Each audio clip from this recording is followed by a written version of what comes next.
All right, good morning, everybody. Welcome in on a Friday. You've reached the end of the week. Weather outside is nice. It is. Yeah, it feels, what are you going to be, 85 today in Omaha? Just a nice little breeze kissing you on the way to your car. I mean, is there anything better? Just kind of tantalizing you a little bit, being like, oh, it's nice now, but you just wait.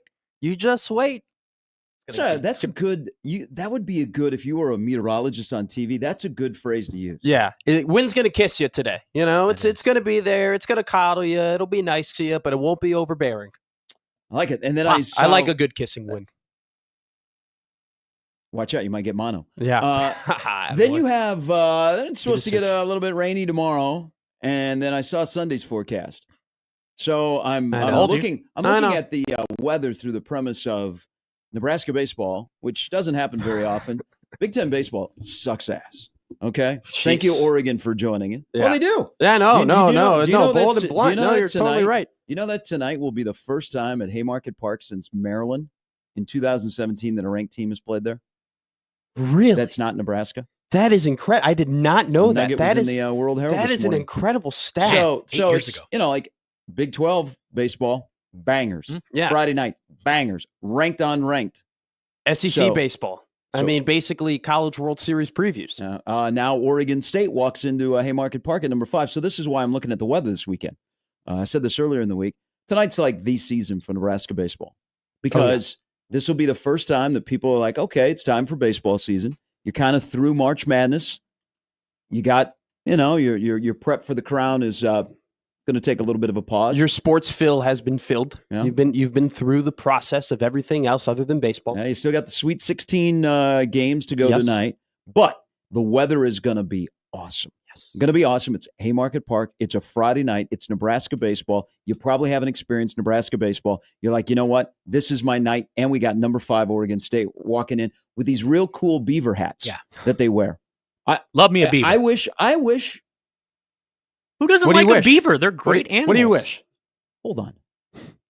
Beaver's a good animal. Yeah. A beaver is a very underrated animal. Yeah. If we're being honest. Okay, for two guys that live in Omaha, you see a lot of beavers, do you? No, but I've seen my fair share of beavers in my life. For a guy that watches a lot of like National Geographic animal documentaries, like the beaver is one of the most versatile but also underrated animal that you can really do. You see how small they are? Do you see how smart they are? And they're able to make those big dams and able to stop whole like rivers and like waterways from coming through in order to protect their family. You could double team a beaver and it would still get through. You can't stop a beaver. Is an incredible creature. Mm-hmm. And it's all using its mouth. Yeah. I think beavers are a menace to society. Why do you think beavers are a menace to society? I think they cause a lot of problems. They ruin our trees. They can cause drama. Okay. Yeah, you know nothing about beavers. Sit at home watch. You tried to sell that. I'm going to go play cards with you. Can we go play poker somewhere? I've watched animal. I like animal docs. Beavers are incredible animals.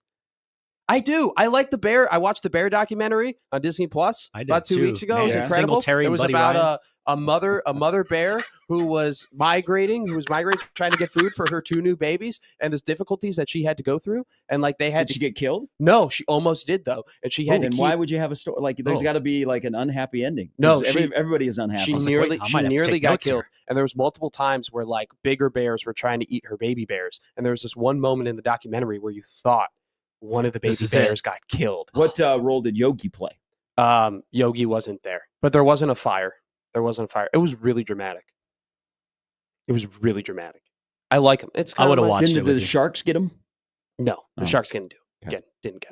The sharks didn't come out of the water? No. Or San Jose didn't just take over? No. Okay. You should watch the Emperor Penguin documentary, though, on Disney Plus, too. That was quite great. I've seen many penguins. I watched Sid the Kid last night against the Sabres. Nice. Nice. Sid the Kid doesn't waddle as quickly as he used to. Doesn't have the quick first step off the outside edge like the kid used to. But the Oregon State Beavers, without Adley Rushman, he will not be playing tonight for Oregon State. Travis Bonanza will not be playing for Oregon State, but they have a great pitching staff. So this is how I've kind of looked at this week in the weather. And it sucks that the weather on Saturday and Sunday is going to be poor because, of course, around here, the weather goes crap on the weekends when we have time off and we can go do things. Yeah. So you have tonight. True. You have tonight, Haymarket Park's going to be packed. Yeah. Okay, I'll be the first people like, okay, I'm in Nebraska baseball. I kind of know where they're at. Summer shandies are going to be flowing. They really haven't gotten any better. Kind of Nebraska baseball they're in this boat. And so they're in this boat out at Capitol Beach. And it's sinking? Ever been to Capitol Beach? No, the boat's not sinking. They start on the shore, and then as you try and push off the shore, you develop a leak, so you try and plug that. Then there's another leak, and then you realize that you're kind of stuck in the mud, that you haven't gotten out where the water is, because we didn't have a productive winter where we could replenish Capitol Beach. Sure. So you're kind of stuck between the mud and where the water is, and one leak you got fixed, and the next thing you know, that fielding leak starts to... So you got some issues. Yeah. But tonight is like one of those nights I've great looked metaphor, at, by the way. is if you're looking at, okay, I'm in. All right, Will. Will, you might be crushing your team in post-game comments. I don't know if you're going to lose your clubhouse or not, but you guys need to win. Tonight's like the night, because the place will be packed. There'll be a vibe. People will be excited. People will be chirping on the Beavers. And if Nebraska lays an egg, peace, I'm out. And you still got 2 months of the season to go. So baseball is back. And that's a great intro. They should put that on. And I do love that Nebraska and Oregon State got together to play a non-conference season. Now, it benefits that Oregon State got booted from the Pac-12, the Pac-12, and they're a woebegone independent. Yep. Just traveling the country with baseball gloves and bats. Barnstorming. Like, incredible baseball nomads. They are the Forrest Gumps, if you will, of baseball. They're like the Indianapolis Clowns, who used to be barnstorming throughout the country, and they just play baseball. They'd be in a bus, and they would have balls and bats and gloves, and they would show up, and they would just play ball. And that's kind of what Oregon State is. They just show up and kick your ass. Yeah. So I'm glad that they're able to put this together. I'm kind of bummed that the weather may, the series or whatever. I know they turn tomorrow into a doubleheader or whatever, but tonight is the night. So long-winded. The weather is a banger today. So enjoy the weather, because in Omaha on the weekends, the weather sucks. There have been, I haven't lived here for too long, and there's been 3 different weekends where I had plans to go to different places, and they got axed because there was snow or ice or rain or whatever. So take advantage of it. But you talked about it for the last couple of weeks with Nebraska baseball, piss and vinegar, right? You want to see a little piss and vinegar. You want to see a little bit fire. If there's any night, if there's any opportunity, if there's any moment for this team to show a little bit of life in the season and kind of resurrect it at this point after its poor start, this is it. I mean, it's a beautiful night. There'll be a ton of people there, and you got one of the better teams in the country. Just got to be careful here. Will. I love honesty. Okay, hey Kevin Willard. I love Will Wade. I love honesty in coaches. Oh yeah, I like honesty in comments. I like straight shooters. I like Dana Holgorsen.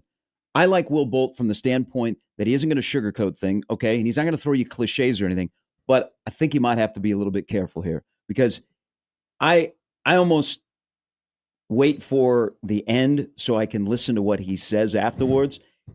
He got after him pretty hard on Tuesday night, because they were as leaky can be. Mm-hmm. I think you have to kind of be careful. Like this is a big weekend for Nebraska baseball. But we'll talk some Nebraska baseball, and among other things, when Mike Schaefer joins us coming up at 9. Matt Verszall stops by at 9:20. He's got a vested interest in Nebraska baseball. He might be there tonight. Ooh, big game, Oregon State. Massive game. Big game, Oregon State. That's the lineup brought to you by the Rooferees at John Higgins Weather Guard. Good day of sports yesterday, and you know why? Why? Because I appreciate. I don't know if you just told us you're a National Geographic guy. I like animal documentaries. I watch them. We watch them in college. I tune in every now and again. I would root for the lion to eat. I don't even know on my 5,000 channels where my National Geographic channel is. I used to watch. I'm actually surprised, because you are one that likes the animals. Hey, I don't want to see the buildup. Like, I don't want to see 2 kangaroos come into the ring and then dance around. I just want to go right to the clip of where they're boxing. Okay. I don't want to see the buildup. I don't want to see that. But you just want to see the buffaloes clashing heads. Yeah. Okay. You don't want to get to the action. You don't want the story. Hey, see, that's simpleton. You just want the action. You're just an action movie guy. You're an action movie guy. You like the blow ups and you like the explosions. I like the emotion. Well, I'm a Notebook. You're a Jason Statham movie guy. Yeah. See, here's the difference. When you get a little bit older, so you like when you're younger, you like the buildup. Yeah, it's called a story. You know what? When you get a little bit older, you just want to get to it. And your day to day, kind of like we all are. Yeah. You just want to get in and out. Okay. Yep. You don't have time. You've got so many different interests going on. You got to multitask. I don't have time to see the kangaroos prance around and look at each other. But I want to fast forward to the little clip where the kangaroos start beating the crap out of each other. So when I'm watching last night my sports, and again, I don't know if you're a Broadway guy or not. I am. Okay. No joke. I've been in plays. Oh, you have? We've talked about this. Really? Before. Same. I was in a play in kindergarten. I was where's Thumpkin? Believed him when he said that. I've been in multiple plays. I was Tommy in Shawshank Redemption. I was one soldier in A Few Good Men. I was the insurance agent in a Groundhog Day. What plays? Nice drama club there at your all boys school. Yeah, no, we would take creative thinking. Let's do something original. We're going to do 12 Angry Boys. Hey, what do you mean it is original? We would take movies that weren't previously plays, and we turn them into plays. That's how we would get people into the theater. People who thought played we the were Predator? very, very good. No. One director wanted to do Batman, but he couldn't figure it out. That would have been absolutely incredible if we were able to pull that off. He couldn't do the chase scenes, is what he was claiming. Yeah. Like that scene where Harvey was here and Rachel was there, and it was it just got too dark too quickly for him. It was a whole thing. Him and I had talks. We almost did My Cousin Vinny. That would have been fantastic. That would have been. Can you imagine? Yeah, My Cousin Vinny. My Cousin Vinny was. Who is this teacher? Let's meet this teacher. This is Mr. Halpert. Mr. Halpert was an Halpert. Jim? No, not Halpert. But he was an absolute play genius. How did they do the scene where Vinny goes in the jail? Well, they cell? didn't do it. They didn't do My Cousin Vinny. It was either Groundhog Day or you My are Cousin one way Vinny. or the other. And I would have been awesome as Vinny. I would have been an incredible lawyer. I also would have killed it as Mona Lisa Vito too if they went that direction. But regardless, no, I did multiple plays. I was Willy Wonka and Willy Wonka and the Chocolate Factory as well. Regardless, I'm a Broadway guy. Go where you were going. So if you go to a Broadway play, yep. Maybe you here in town, you go down to the Orpheum, sure, and you see Hamilton, which I heard is coming back to Omaha. Yeah, why not? I think it's incredible. Not the Guardians announcer, the play. Hamilton is great, and I saw it at the Orpheum. Be careful. And it was fantastic, and you spend a lot of money, and they produce, they give you a good show. But I feel like Hamilton, because it was unique. It was just on Broadway. You had to go to New York City to see Hamilton. You had to give up an arm and a leg. Then they got the traveling crew. Yes. And so they started going around the country, and they got different, they're in 4 different cities at one time now. Impressive. I feel like they are sucking Omaha. I believe we are Hamilton out in Omaha. Because I just saw yesterday, I think they're announcing they're coming back here. Hey. Aren't they here every year now? By the way, this is a common thing amongst plays. Like Wicked and Rent and all of these very popular plays, Cats, they did this for years. They come back, they come through. What you have to understand about people who love plays is that there is no shame in going back to the movie theater and watching the same movie. I know how it ends. I'm not watching Titanic again because I know how it ends. But there is a difference of when you go ahead and you listen to the soundtrack, right? And then you go and you watch the play, you recognize that, oh my God, this is an entirely different experience. So then every time the play comes back, you want to replicate that experience because you can't get that in your car. So that's why they keep coming back, and that's why I keep going, which is why I've seen Hamilton 5 times. Wow. I've only seen it once. I did enjoy the Book of Mormon as well. I haven't seen the Book of Mormon. That's the big one I haven't checked off my box yet. I didn't see it last night either because Alabama rolled them. Yeah. Hey. Cha-ching. Cha-ching. The Book of Mormon does have a lot of money. The Mormons have cash, yeah. man. Is AJ Dybanska in the there is Book of Mormon? There is oil money in the Metroplex, and there is Mormon money in the state of Utah. But would you rather have Mormon money or oil money? I think the Mormon money is more secure. I think so. The oil money may. I've watched Landman. You never know what's going to happen. You don't know when the glory hole is going to stop glory holing. Exactly. Usually sometime in your 20s. Ask a Mormon. Okay, so when you go to a play, you expect something. Like if you get to see when Lin-Manuel Miranda was with Hamilton, damn, you expected something. Like when you walked into the theater, he was going to be the lead. It'd be a letdown if he had a stand-in. Yes. But when he was the lead, he delivered every single night. And so you got your money's worth because you tuned in for him. We had that moment twice yesterday in sports. Mark Sears and Teoscar Hernandez. No. Ice Cube. You're close. You got the sports right. Okay. This is where I like sports because I like people that deliver where you can go, man, I'm in awe of your ability to make me have a reaction. Okay. I've used that line before in relationships. Is 2 guys last night were on a gigantic stage, one a little bit bigger than the other because the one has now 158 games to go. Yeah. Cooper Flagg and Shohei Ohtani last night put you in awe, where it reminds you that, man, the sports that are going on right now are great. Yes. Cooper Flagg had an unbelievable night last night. 36-7. He always delivers. He came in with a lot of hype, and he has met the hype, and I appreciate from the Tigers to the Bryce Harpers to the LeBrons, people that have hype, that are on covers of Sports Illustrated and get talked about, and they deliver. Yeah. Both of those guys did. Ohtani last night, like it was expected. Like my slam dunk prop was O'Neal was going to hit a home run for the Orioles because he did it for the 6th straight opening day. Mine was Ohtani. And then the other is Ohtani is going to deliver on opening day at Dodger Stadium to celebrate the World Series title. And what did he do? Hit a home run. Sports were good yesterday, and those two guys leave you in awe, and it makes us, there's a lot of bad stuff like Kevin Willard about sports. Yeah. Like those two guys yesterday, like in the front end or the back end, you went, okay, sports is good. Shut your face, Stephen A. So when and I know it always comes back to Chicago because that's just when I grew up in. From, but yes. It would have been Sheboygan if you were there. When Patrick Kane in the United Center would hold the puck, right?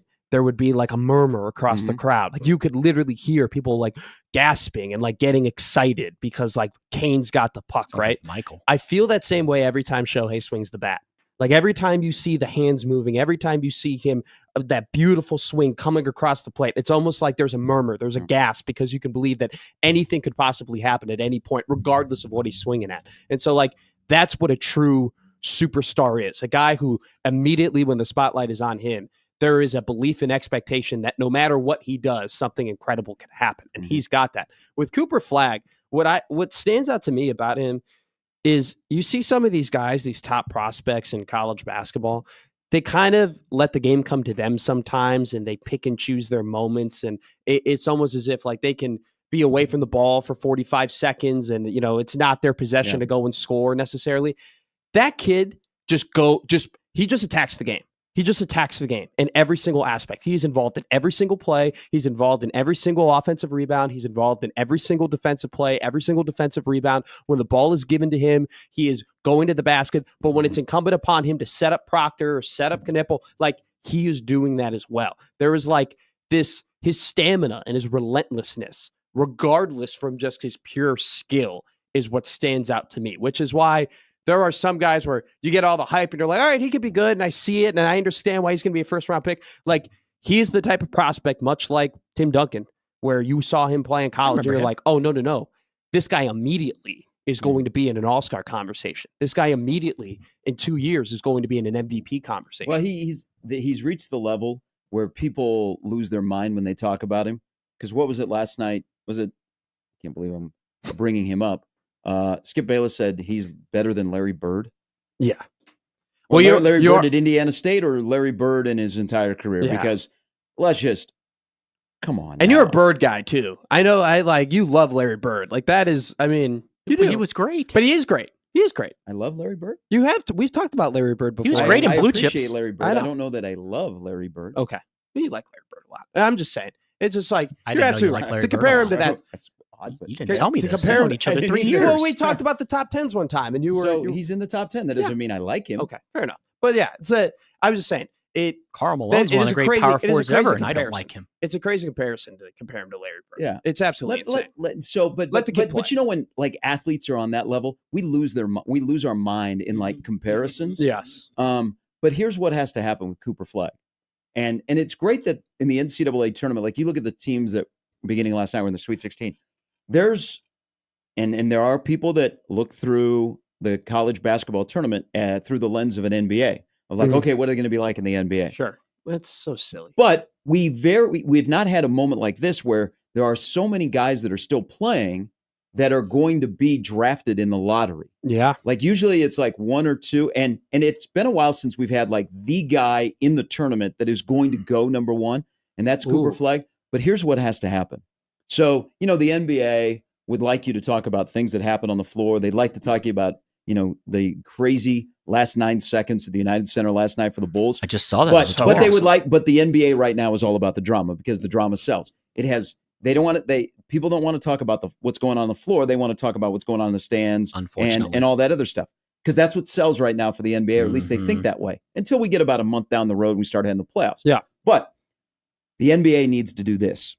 Because Cooper Flagg is going to be the number one overall pick. There is no doubt. I love it. I love it from the standpoint that you mentioned when he was playing at Mount Verdi, He's going to be the number 1 overall pick. And you know what? He is still going to be the number 1 overall pick. Good on him. He's a baller. Yeah.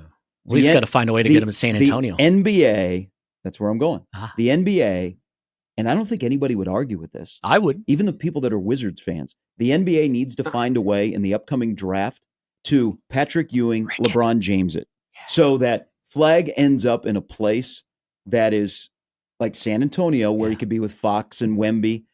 And me. They can't have Cooper Flagg disappear in the nation's capital playing for a god-awful team. Okay. Or, Brooklyn, which might have the second pick, or Utah. You don't want him playing in Utah, okay, for 8 to 10 years where he gets lost. Like Brooklyn, okay, you're still in New York City, and Brooklyn has a chance maybe to have some success, but they need to figure out, and I would be all for it. I'm not a big believer in rigging elections or rigging games with officiating, like most people that root against Duke say. Yeah. But I am only if it benefits me. I am all for the NBA rigging their draft so that Cooper Flagg ends up in a better spot than Utah or Washington. So I'm going to go through the current draft lottery, and you give me a yes or no of whether or not you'd like Cooper Flagg to go there. Utah. No. Washington. No. Charlotte. No. With LaMelo, it could be cool. And I'm just going to say no until you get to San Antonio. They're bad, but they do have some younger guys. I would like to see Eric Collins have his moment, the TV voice of the Hornets, so I would say yes. New Orleans. No way. Well, now, are you keeping Zion? See, even with Zion, I just think they've already gotten their opportunity to have their number 1 overall pick, and they have been able to put a leash on that guy and get him to actually be healthy. Yes. Is it Zion's fault that he's unhealthy? Absolutely. Well, I mean, is it also the Pelicans' fault that he's not healthy? Hey, now, Zion's having a good year. Well, I know, but I'm just saying in general, like in his overall career, he definitely is not as big as he should be. Philadelphia. No. I don't know. I don't want him to go to Philly. I don't want him to be in that market. I don't want to dislike him right away, immediately. It would be awesome for television ratings with Embiid and Cooper Flagg. I don't care. And Tyrese Maxey. I like Nick Nurse. I would say yes. Brooklyn is a yes for me. Yeah. Toronto. I don't know. In this current state of us in Canada, free healthcare. Yeah, no. It's just so weird that we got sideways with Canada. Yeah, and that happened out of nowhere. That the Blue Jays yesterday asked their fans to be polite during the national anthem. You think this would have happened when Joe Carter hit that home run, but it waited over 30 years to get animosity between the two countries. You would have thought when we put Larry Walker in the in Cooperstown that would have been okay. Yeah. No. Yeah, but it is wild how some of the best players in the history of the NBA have been in Toronto. Like I'm not there's not a long list. No. But Vince Carter, for example, his best times, and Kawhi, whose best moments were in Toronto. And where he won a title. DeMar DeRozan will be a Hall of Famer. I mean, in this NBA, I don't think he'd, be close to the MLB. So then you have San Antonio. Yes. I think that would be very political. I think somebody would step in and say, we cannot send Cooper Flagg to Toronto. San Antonio is an obvious yes. That is like the number 1 place I want him to go. Never had Portland, a breakfast taco? Portland, no. Nike. Hey, Portland. But it's on the West Coast. Portland's a little bit better than I thought they were going to be after they got rid of Dame and they started to rack up some draft capital. They have some young players, but you're on the West Coast and you would disappear. Yes. Unless Miami. you're playing for the Lake Show. Miami, yes. Well, I mean, we got Hero. He scored 36 last night. I don't know if there'd be a spot for Cooper Flagg. Hell yes. Chicago. Yes. Come on. Adding him to the Bulls roster would be intriguing. I would say this. Well, especially the Bulls have won. They won 9 of. The Bulls haven't died. The Bulls, shout out Kobe White. The Bulls have hung around. So Pat Williams playing better. Kobe White and Josh Giddey actually look like they can be a very cohesive unit for years and years to come. They've won 9 of their last 11. They're only 2 games out of the 7th seed now after yesterday's incredible win. So they're clicking. And also too, like if Chicago were to get Bedard and then get Caleb Williams and then get Cooper Flagg, holy crap! You're not gonna be able to touch Kansas City, but I see what you're doing. Phoenix. No, it's hey. I was watching the Royals game yesterday. It is crazy to think about a market that's 3 hours south of here and the size of Kansas City. You could make a case they have the 2 best players in their respective sports, Bobby Witt Jr. and Patrick Mahomes. Yeah. That's wild. That is cotton. You're absolutely right. But that run of athletes in Chicago that would coincide with all about the same age. So I would definitely take him with the Bulls. Oh, my God. I think that, like, outside of – if I was doing a power ranking here, so then Phoenix, like, is probably a yes. Dallas would be really. No. I want the Suns to suck. Yeah. Are you just done with the super team thing and how they've handled that? I think there's so much drama with the Suns, and I'm tired of the Suns, and I hope the Suns fall apart. I hope that they make a major mistake and they say, all right, what can we get for Booker? Yeah. We suspended Amari and Robert Horry missed 2 games. The Suns, they just tease you and they tease you and they tease you, and they very rarely deliver unless you're having a disease year. Yeah. When they were in the finals against Milwaukee. Yeah, when there's no pressure on them. I'm tired. And they don't. I'm tired. Shout out Bruce Bowen. The Suns are going to be a great team. Well, you know what? Figure out who's running that great team supposed to be. Dallas is next. That would be really funny. Cowboys, with a 1% chance. Now, okay. So the NBA kind of needs Dallas's market to. They got the new owners that got some cash. They're going to build a new arena. Maybe there's a rigging. It's not good for the league that they're going through what they're going through. So you say, hey, you lost Luka, but we're going to give you Cooper. Why would you give? But that's the thing. Wait. I hate that. Because you go, they lost Luka. They didn't lose Luka. They gave him away. Hey, they handed them to the Lakers. They didn't lose same him. difference. Thinking about the fans. You get fired, laid off. It all means the same thing. We'll give you Cooper for the fans. Luka was not taken from them. It wasn't like, hey, Dallas, you've done some really bad things. You must give Luka to the Lakers. They have an idiot GM who looked at a superstar at the age of 25 who just led them to the NBA Finals and said, he drinks too many beers. We're going to send him to the Lakers, who now haven't been great as of like the last 6 games, but are definitely now title contenders. Definitely not as much as what they were before. Cooper Flagg to Dallas. I like that. I don't. Sacramento, like the beam, baby. I wouldn't wish anybody playing in Sacramento with that ownership. So there's really only one Brooklyn. That guy's a clown. San Antonio 2. Yeah, they had a window. They had a window to be up near the top of the West, and that's going to expire pretty quick. Yep. And that. The ownership of the Kings drives me fans nuts. deserve a lot better there. There's some damn good fans out there. I agree with that, Jimmy. They're having rest in peace, Arco Arena. That place was great.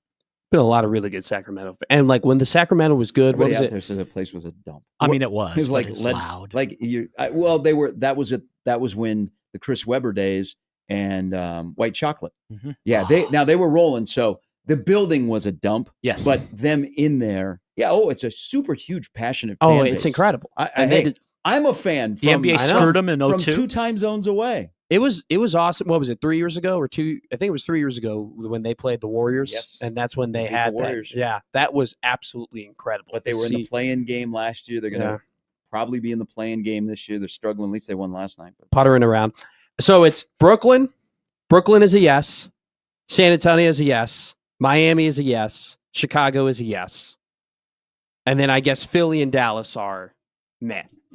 So you really have 5 out of the 14 teams you would actually really like to see Cooper Flagg play for. That's a problem.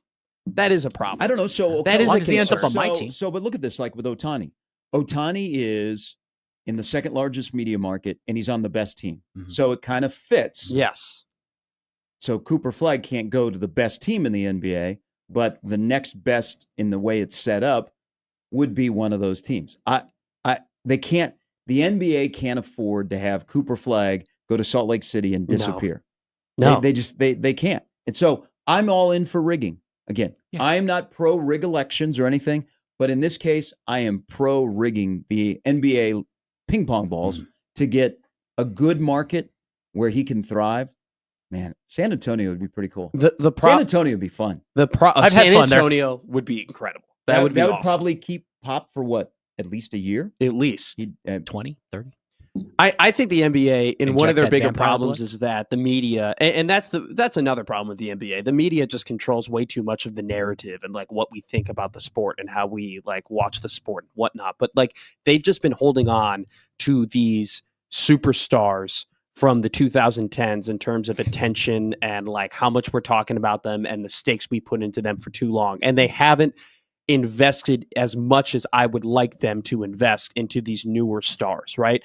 I would prefer them to talk about Shai Gilgeous-Alexander and Jason Tatum and Jaylen Brown more than they talk about LeBron and Curry and Kevin Durant and all these guys who are 35 and 40 years old. And I understand those 3 players that I just named are still top players in the league and they still affect standings. At the same time, they're all very old. They're going to be gone very soon. And I'm concerned that when they're gone, that will be looking at the league and be like, oh, it's a superstarless league, or it's not as this is they're not as popular as it used to be, or whatever. And I feel like, as the media core, ESPN specifically, who controls a lot of that narrative, I wish they did a better job at pushing those younger players. Now, just stopped. Do some of the younger players need to play better? Yeah. There is some of that give and take there too. But Shea Gilgeous-Alexander, who going to be the MVP, deservedly, or even Joker, if they were playing in a different market. Yes. Oh my God. I mean, I still think Denver's a large market. But here's another thing too, Oklahoma City is not. Tatum is playing in Boston. Tatum is playing for one of the most popular teams, not just in basketball, but in sports in general. And we still don't talk about him as highly as you would think we would. And he still doesn't. Like, Colin Cowherd had this segment like a couple months ago where he was like, Tatum's got no aura. He's got no aura. He's got, when you close your eyes, you don't see any Tatum moments. It's like, well, you also have to boost. You also have to boost up like his accomplishments and the things that he's done and make them matter. They don't make those things matter as much. I think Tatum's thing with the NBA, it may coincide, and I agree with you. Jason Tatum is one of the top players in the NBA. Is it the style? But it's the vibe of the NBA right now. We're not talking about on field. Like, if Tatum went out and robbed a grocery store in Boston and then went out and put up a 40-10 night, we'd be talking about him. We'd think he's cool. Because he's hot, cool. We talk about players in the NBA that have drama surrounding them. We don't talk enough about players that have handles. So like Tatum needs to, get in trouble. He should have an incident on the subway in Boston. Yeah. Well, another thing too is Jaylen Brown was the best player at the end of the season. He should say Red Auerbach was the worst thing that ever happened to the Celtics racist coach. And then we'll Bill be Russell talking about was a liability on like, offense. Oh my God! We'll be like, man, the bad boy basketball. Tatum's a 38-10 guy every night, and now he hates red. He steps on the leprechaun every time he comes out. Spits on it like Rick Jason Mahorn. Tatum. Isn't that terrible that we're talking about the only way for Tatum to get really popular is by him getting booed in his own building? Like, that would be the only way that he would become to relevance, if he became just the most hated player. Lame beer, better white player than Bird. People make fun of Jaylen Brown because he's so smart, because he's at MIT. The guy's is a good citizen. He does nice things in the community. Teaches classes. We don't like boring. We like drama. We like to make things personal. That's what the NBA is. Welcome, Adam Silver, to the NBA. So stupid. You got the lineup a little bit later. Mike Schaefer, Matt Verszall stopped by. Thoughts from Nebraska's open spring practice yesterday as they wrap up week number 1. Also, I have a proposal for a Creighton student. If they'd like to take me up on it, I will tell you what I am proposing for next season. Okay. Oh, yeah. You want student season tickets? You want to save a little moolah? No. Plus more on what happened last night in the Sweet 16 and another day of Sweet 16 basketball. It's a big day for the Big Ten, Michigan State, Purdue all in action. We'll get through all of that as we roll till 10 to wrap up the week on Gary and Matt, 1620 The Zone.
know the local TV doesn't do sports in the morning, so they have the news anchors read like the top sports story. Yep.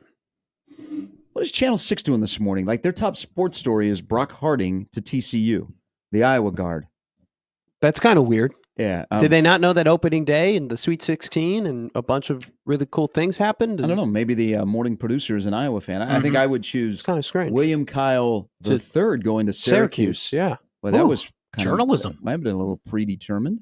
That was quick into the portal. And I know. At Syracuse. Have fun with Kai and Anthony. And this isn't the Syracuse by Lincoln, right? This is the... Yeah. Nope. Okay. Nope. So I wish Bill Jr. the best of luck. I hope it pops there. Me too. Run the floor, play a little defense in the ACC. It'll Get a job be at something. ESPN upon graduation. Definitely disappointing. I think he would have been a really, really good addition and fit really well with this Nebraska Cornhusker basketball team. And you were hoping that maybe from the conversations that they had a year ago that they were going to be able to rekindle that relationship and maybe make it work. But in the portal, one way, out the other. Rinse. You just gotta find someone else now. Gotta find other guys to fill the holes. Nebraska basketball should know in the next couple of days what Price Sanford is going to do. It's between Nebraska and going back to Iowa. Yeah, that was interesting from Ben McCollum, who during that press conference made it very clear. He goes, "I know that we have Iowa Hawkeyes in the portal right now, but we want them back. We want our players back." He's even telling fans, "Tweet at our guys to get our guys to come back." Yeah. Oh, yeah. Well, it didn't work with Owen Freeman, so. Apparently, he did not contact Owen Freeman. Really? Yeah. Either he knew that he was going to Creighton no matter what, or I don't know. I don't know if, but he's the one guy that he did not. I'm guessing that he already knew it was a done deal. It was a done deal, yeah. He was going to go to a Creighton. Josh Dix, who I think I called this when things were going south in Iowa City. I said, Jimmy, Josh Dix playing for KU. How would you like that? Yes, you did. You did call that. So and we had Josh Dix is waking up in Lawrence, Kansas this morning to begin the second day of his official visit. Didn't we make the waking the up there joke many of times? Josh Dix, Grady Dick, sometimes in a tub. And there was a third one there. Dickinson. Dickinson, yes. Dixon. They like their phalluses in Lawrence. Okay, it's alliteration. 2 seed, 7 seed, 4 seed. There you go. By the way, Hunter Dickinson will make his television debut on CBS today. Don't NBA guys do that? Breaking down the tournament. Don't you have to be Watch him be really an good. NBA veteran for I guess he's a college basketball veteran. I guess he's 37 years old. I guess he is the equivalent of when Vince Carter had the end of the line. He's making his debut on TNT. I guess that is 1-to-1 with how long Hubie Brown was in started while basketball. he was still coaching. That is crazy. The fact that you can have that long of a college basketball career that you can go right into TV. Watch. Second coming to Billy Packer. He doesn't strike me as somebody that, I'm going to watch for. I really hope CBS he's good. is going to have him on today, their studio show. Yeah. Yeah. Is there a vetting process? There's got to be. He had to do a tryout for that, right? Not all the time. Is he? I don't know. It's usually who you know. I'll tell you somebody who I thought was pretty good last weekend was Kyle Neptune. Kyle Neptune looked really good on TV. I agree with Big that. East analyst next year. He was pretty blunt with some things that he was saying. And So I remember on that. He was pretty good at breaking down stuff. I don't know. It's always interesting how it shouldn't surprise you that coaches are pretty good analysts because you have to be a good talker. You have to be a good communicator. These guys in a way at times are kind of politicians with the way that they have to convince people to come and play for them and come and buy into their system. So I never find it surprising at all when you put a guy who used to be on the sidelines for a very long time and you put him right on the desk and he just thrives because it's a little bit like what they were doing, but a lot less One day stress. Matt Rule's going to kill it. Jay Wright when is he's done awesome. coaching. Jay Wright was carrying that desk yesterday after that Florida-Maryland game. He is really good. He's really good. Much to the dismay of Villanova fans. Yeah. Happy National Something on a Stick Day. Thank you, Matt Coatney. Always delivers. Bacon on a stick, undefeated. I'd go sausage for my experience growing up. You're with an old Fiesta. guy, so I thought you might go popsicle. Man, the old. I'm not really into corn on a stick. Ooh. No, I've never really been. I'm not into Skewered sweets. I'm not really a big ice cream or chickles, corn dogs. No, Fletcher's kebabs. corny dogs. I like a good creme brulee. That's my Of course. my dessert of choice. Deep fried. You're Yes. very bougie. I am. I like luxury. Yeah. You know this. You're very bougie. I am a bougie guy. Yeah. But I also like still live like a college student from time to time That's and good. eat like ramen and eggs, for dinner. And like yesterday I had like brats, because it was opening day. And that's what I eat every opening day. At the same time, I love a little caviar. Love a little foie gras. Wow. Love a little tomahawk steak. So ice cream, huh? Little Japanese Miyazaki A5 Wagyu. Yeah, I'm thinking the same. I'm thinking about cake pops. Like cake pops have exploded. Like Starbucks has like made the cake pop the thing on a stick. I remember when cake pops first came out, like back in like 2010. It was Did you listen to them on repeat? No. Oh. No, I did not listen. No, I did not listen to cake. But cake pops is what you eat. Oh, cake pops like songs. Oh, I didn't put two and two together. K-pop, not cake. No, the Starbucks cake pop. I did not realize how like good it is. But I would go to Starbucks periodically, and it seemed like everybody in front of me was getting something eggs, and then they would grab a cake pop, which I thought was an interesting combo for it's a sweet treat. Heartburn. Yeah, I'll get the double bacon Gouda. I should have invested in those. And a venti double shot coffee. Oh, let me get a cake pop too.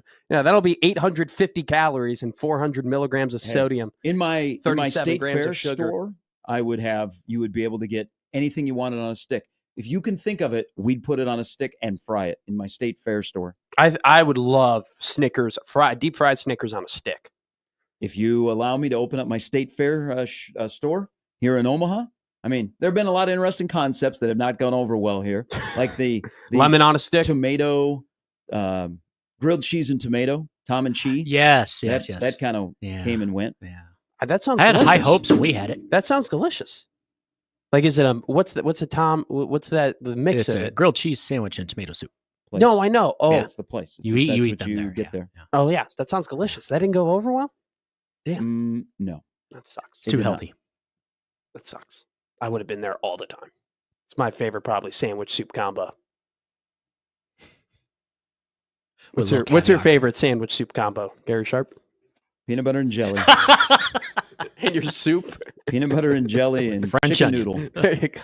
No, I'm not eating French onion. I told you guys my soup, man. I don't need all that sodium. Okay? French onion. I just want it. Hey, I want my chili. I want my chicken noodle. I don't want anything else. I don't eat tomato. You're not a cheddar broccoli guy? I don't drink tomato juice. I'm not a true Nebraskan. I don't like a red beer. Okay. I don't like a red. You don't like a lager? Before. Pouring tomato juice into a beer? Yeah, not a Killian's. Oh, that's a red beer? Yeah, that's a Nebraska red beer. Oh, I said the same thing when I was 18. That's I'm going to throw up from my acid reflux just thinking about that. No, not Killian's. V8. I also I'm not a Bloody Mary person either because I just don't like the tomato juice. So you talked about one time you had a bad experience with Guinness. Mm-hmm. I had a bad experience with Bloody Marys. So I'm not a Bloody Mary guy either. I can't even smell them anymore. Mine is Goldschlager. I was being nice to Marty out of the Storm Chasers, and a couple years ago, and this is an annual thing. It's really a cool event, and it's packed. A Bloody Mary contest. Ooh. So he goes, "Hey, would you like to? Does Marty need a judge? Would you like to be a judge?" And so I'm like, "Yeah, Marty, for you, I'll do anything." Sure. Jeez, that was a rough because they watch you when you drink the Bloody Mary. Oh, that's gotta be awkward. And I had to watch myself from making the first reaction when I drank a Bloody Mary. Now I'm okay with the spice and stuff, but it's the tomato juice. Are they making their own vodka? Or do they make their own tomato juice? I came to know that there are a lot of really good restaurants in this town that make Bloody Marys. Yeah, because they were packed. They were like wall to wall of vendors out there that were trying to win this contest. Did you ever see that guy on TikTok that would make those massive drinks, and he made that massive Bloody Mary, and he put like 2 rotisserie chickens on the top of it? I had one of those in Okoboji. The toppings of Bloody Marys are getting out of control. I remember when it just used to be like a piece of cheese and an olive. Now they're putting bacon and a burger meat in there, and they're putting all these sticks and stuff. Stones. We forget about the staples and we try and make it all sexy. You know what? I don't need to have. I like my hamburger, but I don't need to have 2 Krispy Kreme donuts on top of it or as the buns. Okay, I just want. I'm a simple man. You're a bougie guy. No, when it comes to burgers, I call it an American burger. I get cheese, bacon, ketchup. That's all I have. Maybe some grilled onions if I'm feeling bougie. Oh, now there we go. That might be the bougie. You're the bougie. I'm the simple. It's just okay. It's a beat of a simple man. Somebody once wrote a song about a simple man. I'm a simple man. Well, I don't know the one that you're referring to, but I know the one that I think of immediately. Hey, you're listening to Simple and Bougie here on 1620 The Zone. I mean, that's our new show name. When we return, that was Workshop, but we decided Gary and Matt sounded better than Simple and Bougie. It wasn't going to quite have the same effect. Yeah, because he affected. There is a phrase that is attached to Nebraska football that I believe that they do not want attached. Judging off a comment yesterday. We'll get into that. Okay. Come back. Mike Schaefer, Matt Verszall a little bit later on 1620 The Zone.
Hey, sing along if your baseball team won yesterday.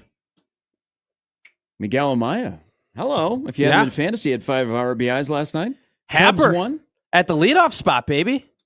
That's Connor. Look good. I think because there's so many snowbirds from Chicago that go down to Arizona, the Cubs should open every year at Arizona.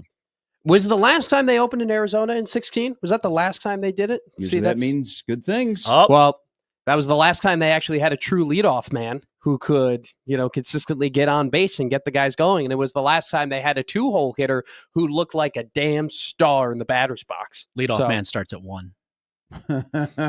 It would start at 1, and then first pitch was at 120.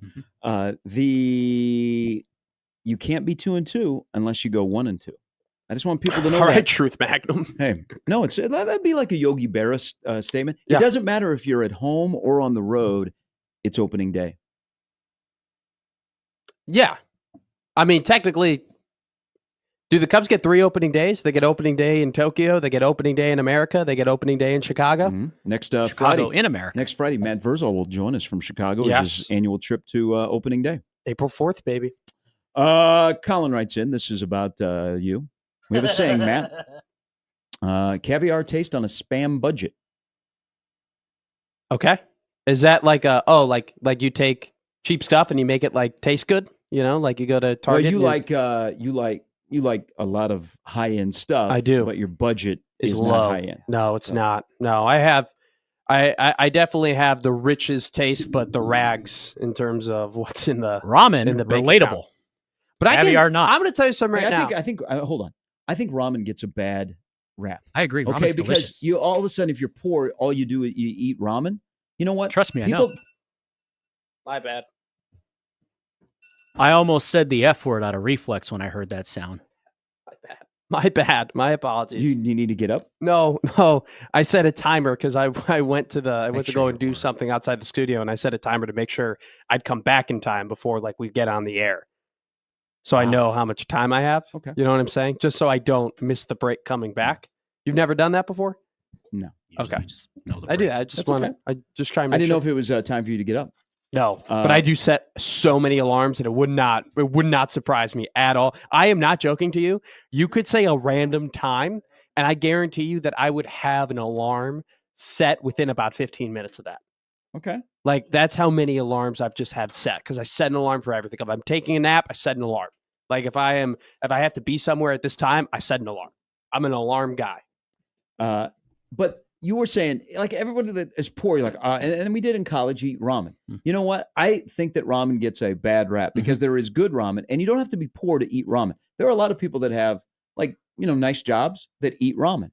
So I'm here to stand up for ramen on this Friday. I'll push back because I do think ramen is turning around. I do think that there are more and more places that I know that are ramen places that people go 10 years to ago. restaurants. You are vibing with me then. To eat ramen. So I agree. I think that, yes, 5 years ago, we could make this conversation about the fact that, hey, there actually are great ramen spots. And if you actually tried legitimately chef-made ramen, you would love it, and you wouldn't think it's all noodles in a cup. But now I do think that there are more people getting on your boat in Capitol Beach, there are more people who are trying to float it out past the mud when it comes to ramen. I haven't been inside. I've driven around Capitol Beach. I haven't been inside of Capitol Beach in Lincoln for a while. The late Adrian Fiala used to live out there, and every July 4th he would have a party. I went to Capitol Beach twice. There's like seeing Big Aid walking around in his swim trunks and shirtless. We'd go out and play football. Ever seen a girl man naked? Yes, I have. All right. I play beer league hockey. Don't you wear uniforms? They all shower after the game. There is a phrase that is a no-no around Nebraska football. There is also a phrase that is a yeah.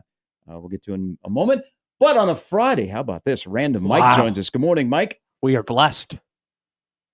Is there a greater sign of character than being a Cubs fan? Nebraska basketball fan? Yeah, there's a couple. Detroit Piston fan? Hey, but we're 1-2, Mike. The offense showed up last night, put up a 10 spot. Mm-hmm. Screw those snakes. Bullpen looked pretty good. Gary, I recorded it. I didn't know the result. I did want to know, so I wasn't listening to you guys. Okay. But this is okay to know the result when No. Hey, we're this is fake news. Yeah, Fake no, news, they so- lost yesterday. It was so- actually incredibly disappointing. No. It actually, I'm glad I know the result. Ryan Presley blew a lead in the 9th. the pool in right field sprung a leak, and they didn't play the game. No, I'm glad you told me. Listen, this is where the Cubs, the biggest hit in Cub history in the last century, Benny Zobrist. It was a B-hack. And the first time I heard about B-hacks was when Van Horn and Mike Anderson were together. Do you agree? I mean, they talked about the B-hack a lot. Yes, that especially Coach A. Yeah. And my last conversation with Mike Anderson was when they weren't doing so well. I said, "What happened to the B-hack? I don't see it anymore." You know what he said to me? He said, "Guys these days, they don't like to do it." And I wanted to say to him, who gives a, so in the expletive, whether they want to or not? Okay. Did you know that Mike Anderson will be in Omaha today because Northern Colorado is in town to play Omaha? And he was always very nice to me. I don't know how you felt about him. I really liked him. Hated the guy. No, him and his family were wonderful people. It unfortunately did not work out a place that he wanted so desperately to get Nebraska baseball to stay on the same level as when he inherited it. But he's a good family man. He's a good baseball man, and he's very, very happy in Greeley, Colorado, back in his home state. But Benny Zobrist did the B-hack. He did. Yeah, Look at that last hit. And guess who did the B-hack? Rizzo, my man. Yeah. Hey, Mike, guess who is not doing the B-hack? The current Nebraska baseball team. This is why I'm calling. Okay. This is what they need. We're on the same page. There you go. We're vibing. Birds of a feather. Give me Papa Sharp and Random Mike. Give me some randomness. This is what they need. I mean, way too many strikeouts. You know that. We hate to see big swings with 2 strikes. Yeah. I used to call Van Horn and his team the anti-Cubs. I mean, if you were a longtime Cub fan, which I was, you never heard about 2-strike hitting. What? 2-strike hit. Hey, swing even bigger because, hey, this might be the last at bat you ever have. Who knows? They were just not real smart. But do you think Council's the guy? I need another year. I didn't like how it just seemed like he was melancholy sometimes in the dugout. Like he didn't have a ton of fire. Like it just looked like he didn't care at times when a team that was supposed to be playing better wasn't playing well at all. And I think that team needed a little bit of fire and he didn't give it. But you can't deny the fact that he's super, super smart and all the success he had in Milwaukee. So I'm not out on him at all. But I was kind of disappointed in him last year. But I think that he's got a better roster this year and a really good opportunity to, kind of rewrite that. I totally agree. Gary, you probably feel the same way. Exactly. Hey, B-hack, biggest hits. Rizzo, where is Rizzo right now? He's a free agent. Yeah. Yeah. Well, he's got to be healthy. I mean, if he was healthy in the playoffs last year, they probably win the World Series. I mean, who knows? Yeah. Hey, Mike, have a wonderful weekend. Love you guys. Take care. Love you too, Mike. Dodgers are pretty good. Dodgers are pretty great. Rizzo's left-handed bat would have made a difference, but still a free agent. I wouldn't be surprised that if he ends up picked up by the end of the month. Injury, Rizzo is available. Maybe he stays in New York. He's still a valuable bat. He's still a valuable glove. He's still got value. I don't know if he's just not an everyday fielder exactly. anymore. He's not an everyday player. He was pretty good at first base. He was a Gold Glover at first base. So yesterday, great veteran presence. That would do. Was he a platinum glove or was he just Gold Glove? I think he had a couple. It doesn't really matter, but still. Yesterday in Lincoln, Dana Holgorsen spoke. Yes, he did. I would think if I'm a young reporter, and you're more on this line because you're young, yeah, and you're a reporter. Would Dana Holgorsen intimidate you? I don't know if I've asked Dana a question before. I think he would, just because the experience that he's had, the amount of questions that he's answered before, and the fact that he is a pretty straight shooter, and it is a rare moment. Like when he made that joke about DeKeel and running a 4.7, like that, there was a reason everybody was laughing so much, because that was a kind of a rare thing. So absolutely, I've always found myself, and you talk to, and I know a lot of young people that are there as well, like talking to the position coaches is always a little bit less pressure filled and more fun, because they haven't been there as much either. So it's kind of like a feeling out process, and you guys, get to know each other. Guy like that, he's just done this so many times where, it is a little intimidating when he's staring right at you. I think it's intimidating from the standpoint that is something you just mentioned as a straight shooter. So I think in sports media, we have trouble with honesty. We want our coaches and our players to be honest, but when we're honest, we don't know how to react to it. We don't know how to consume that content and what to do with it. And so he's a straight shooter, and he's going to BS you, and he isn't going to cliche you to death. He's just going to tell you what it is. So if you're a young reporter, if you ask a bad question, it gets kind of awkward. So I could see where he might be intimidating, but that's a good thing because he is a straight shooter. There is a phrase that if you want to set up your friend to get scolded, to use when you're talking to Dana Holgorsen, and I think this is program wide because they have a couple of they have a little tics. They have talking points. So the two main talking points this year are red zone offense and third down defense. Yes. But do not bring up air raid. I was about to say that. So I should have said it.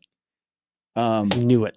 Air raid is the phrase that they will sprint away from because I think a couple of things. One, there's two sides of this. Nebraska is not a true air raid, and it's not going to exist at Nebraska. One, what made Holgorsen unique? He had a different type of offense, right? Yes. So he's adjusted with his personnel that is at Nebraska, and I think adjusted to the game. But if you say air raid, he's like, no. But I also think it's this. One, they're not going to be an air raid offense. But I also wonder if it's from the recruiting standpoint of, okay, if we say we're an air raid offense, we might pigeonhole ourselves into a particular group of players that we could only go after instead of being, hey, we're balanced, we're multi, we're versatile, we have this, we can do that, instead of just an air raid. It's just curious when that phrase is brought up. And it's not, I mean, Dana will always be attached to that when you're in the Mike Leach tree, but it's curious how Holgorsen, and even I think Barney was asked about it yesterday about the air raid. Yeah. That they say, not so fast. Well, another thing too is, and that's an interesting perspective that you take away from that from a recruiting angle, right?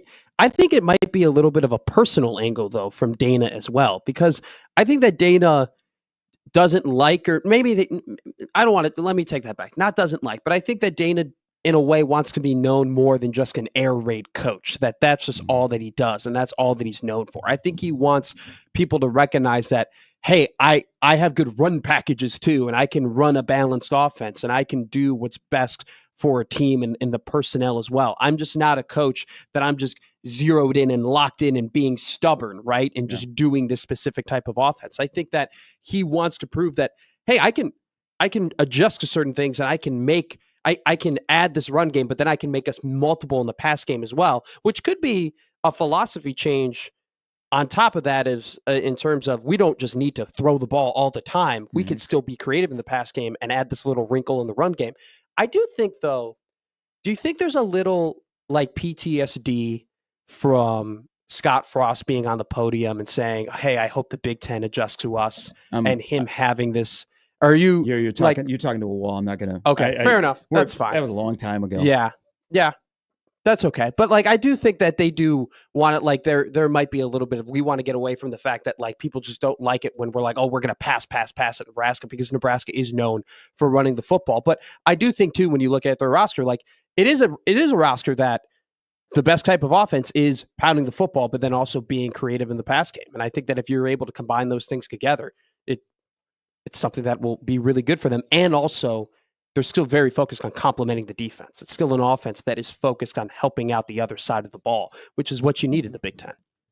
You think so? I think so. Instead we do our stuff, you do our stuff, because we have faith that you'll fix that side, and we want to be an all-encompassing. We're in all three phases. We do well. Instead of, okay, we can't do this. We can't be willy-nilly. We can't be, shooting from the hip. We can't take chances because, oh my God, we don't want to put our defense. I don't think that. Because I think that's the wrong way to go, because you should hope that your program is in a good spot, that all three phases, you know what, they feed off each other. There's complementary football, but you got to do what you got to do. You can't say, hey, because we're going to be a little light in the defense, man, we can't do what we got to do. No, you got to take care of yourself and hope that the rest of the program is on the same level. I think that's a cop-out. I think that was too much of an emphasis when they first got here. And we've talked about this before where they would reference Iowa a lot, and it was almost like Matt Rule wanted to be an Iowa-type program and then recognized maybe that's not the way that we go, and there's a reason Iowa's Iowa and Nebraska just has to be Nebraska. But I don't think that sentiment has left them. I don't think that idea of, hey, we got to make sure. I mean, Daniel Holgorsen looked at his play call, looked at his sheet yesterday and goes, we ran 27 power plays, they still talk about the importance of, running the ball and imposing physicality and having maintaining, having possession, right? And not turning the ball over. And I don't think it's as big of an emphasis, but I don't think that's left them. I don't think in the way that they talk that they still is in the back of their mind that, hey, we're going to go and play offense, but there is still a way that we play offense where we can't just leave our defense out to dry in terms of the way that we're calling plays and, us getting reckless and then we just letting them get back on the field over and over again. I don't think it's as big of a deal as it used to be. Yeah, I think introduce yourself to the new OC. I think that's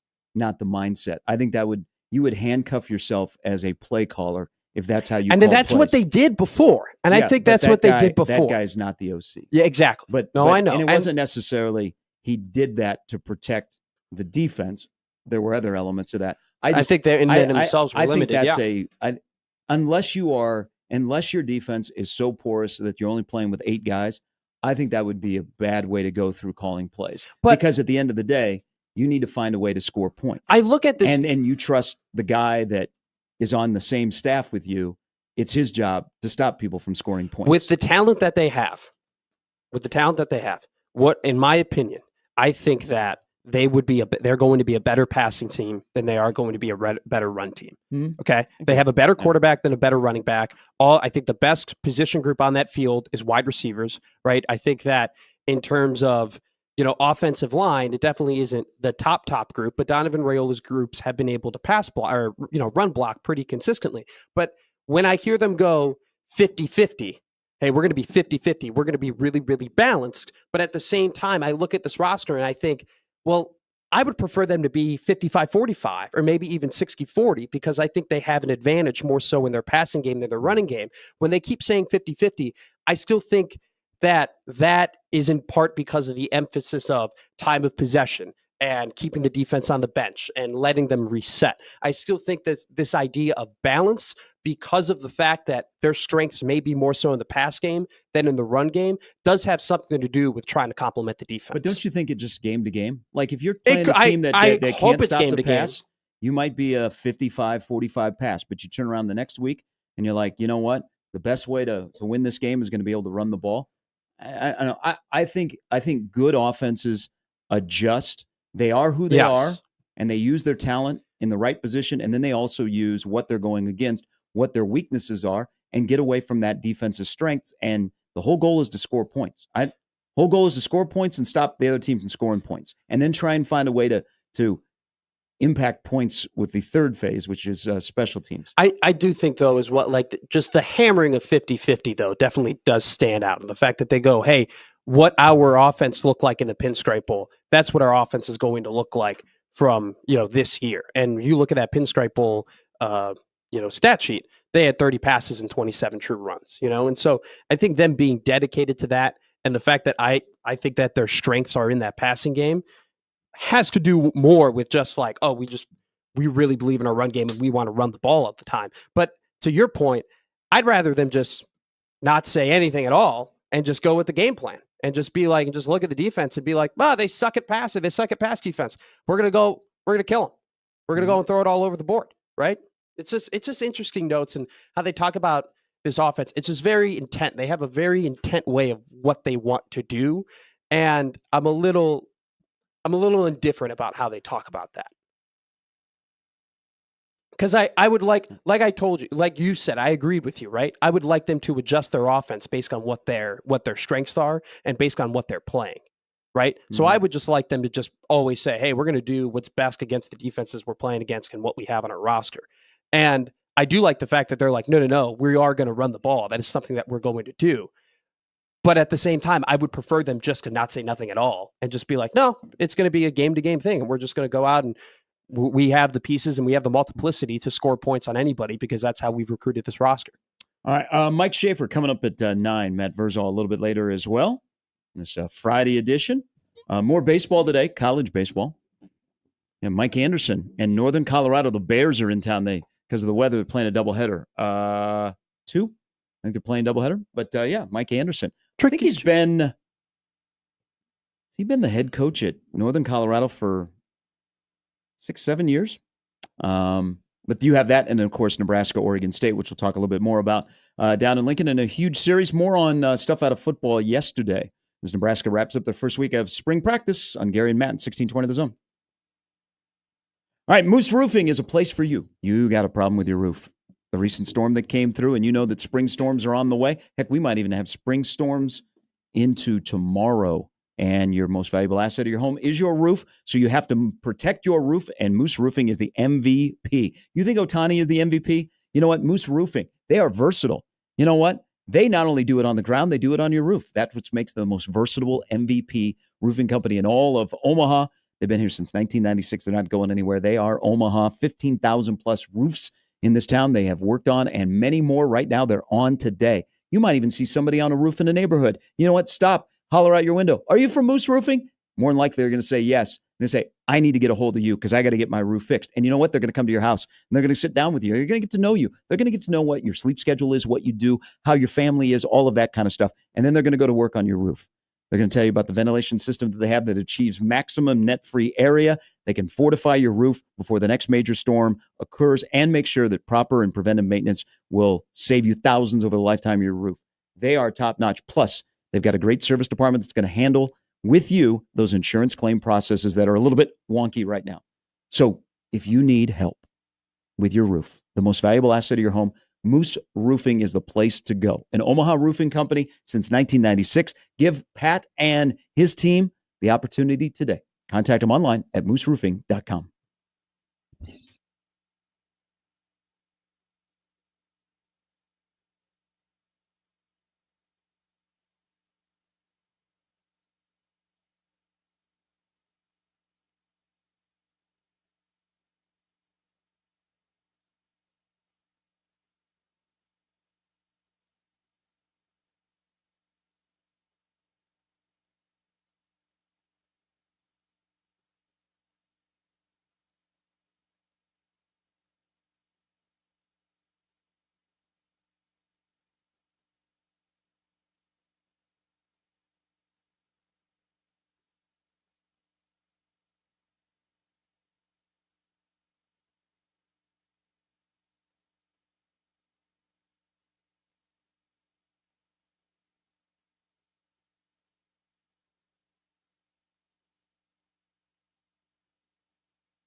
All right, good Friday vibe on Gary and Matt. Storm Chasers open up tonight over in Des Moines against the iCubs. Oh. They will open here in Omaha on Tuesday. How far is that Des Moines park? They're in Des Moines, the Iowa Cubs? Mm-hmm. Okay, how far is that Not park Milwaukee. away from here? From Omaha? 2 hours. 2 hours? Maybe I should go to a couple Iowa Cubs games this year. Have you been out there? To Des Moines? Yeah, to the Iowa Cub A games? couple times. For about 18 years. Oh, okay. Well, Have you been to the Alamo Dome? I've been a couple times. I don't know. Just thought I'd ask. I'm just trying to have a convo of like, oh, maybe I should go out to that park and watch the Iowa Cubs. I would think a lot of people that grow up in Des Moines have been to see the Iowa Cubs play at that ballpark. You grew up in Des Moines? I thought you grew up like away from Des Moines. I didn't know you were in Des Moines. Okay, so it was a suburb of Des Moines. I guess it was away from I didn't Des Moines. know. I didn't know that.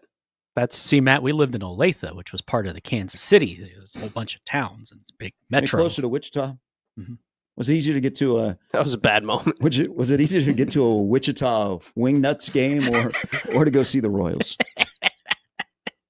I didn't know. I'm sorry.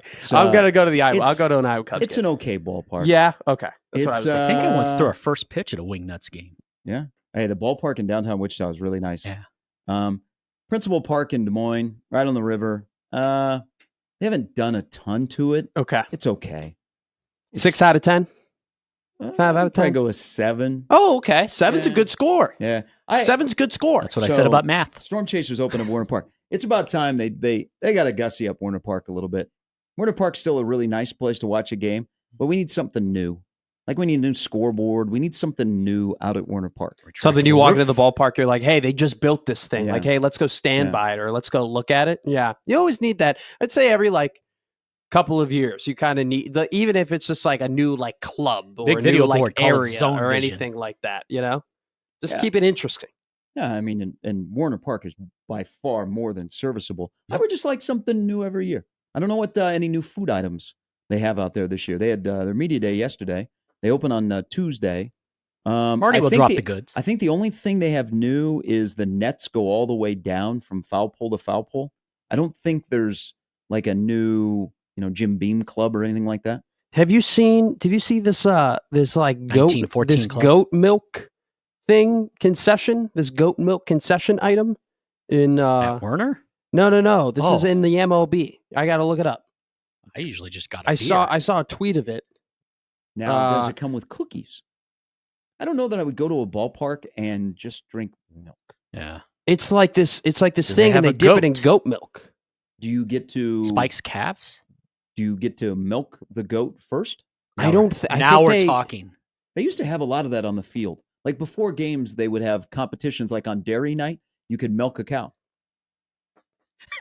I'm trying to look like someone who's worked. You ever milked a cow? No, I've never milked a cow. Because cows aren't huge in South Florida for some reason. There are cows, but they're not like prevalent. Yeah. I've now just run into here are the 10 very wildest new MLB concessions, and some of these look absolutely incredible. There's this s'mores quesadillas from the Philadelphia Phillies. Okay. Have you ever wanted to make the s'mores at a baseball game, but local regulations banned open flames at the ballpark? The Phillies have found a loophole with their new s'mores quesadillas, which are actually pretty brilliant. So there you go. Here's a what up corn dog. It's just like a corn dog, but it's green. I don't know what you can get those in Kansas City, although that's mold. The Mariners have invented a corn dog that'll make fans think twice, but you get past the color. It's just it's this corn dog of a different color is honey battered and covered in spicy, crunchy coating. Oh, so it's like they have the blue Cheetos, like the blue hot Cheetos. And then cotton candy fries. What MLB team do you think is selling cotton candy with syrup on top of fries? The Detroit Tigers. Jim? If San Antonio had a team, that would have them written all over it. And I can say that as a resident. Toronto. Damn Canadians. Well, the poutine, right? We're going to be able to get that when we take over. This is incredible. It's in a helmet. This concession is in a helmet. It's in a big Yankee helmet. It's not even at Yankee Stadium. Tiramisu in a helmet. That's a lot, man. Dude, look at this That has thing. you written all over it. That would be like a so lead balloon in your stomach. You would be sleeping Holy in the Lord. right field bleachers. They'd be doing roll call before the game, and you'd be like, Wilford Brimley died too soon. This is his era. You'd be sitting in Is he dead? Yes. I think the diabetes finally won. Dude, he came out of the womb and he looked like he was 90. Mm-hmm. He lit. Mm-hmm. It's like Steve Martin, who always had white hair. Okay, this is the last one. He was so good in the firm. Yeah. Oh, the firm was so good. Daddy Mac hot dog.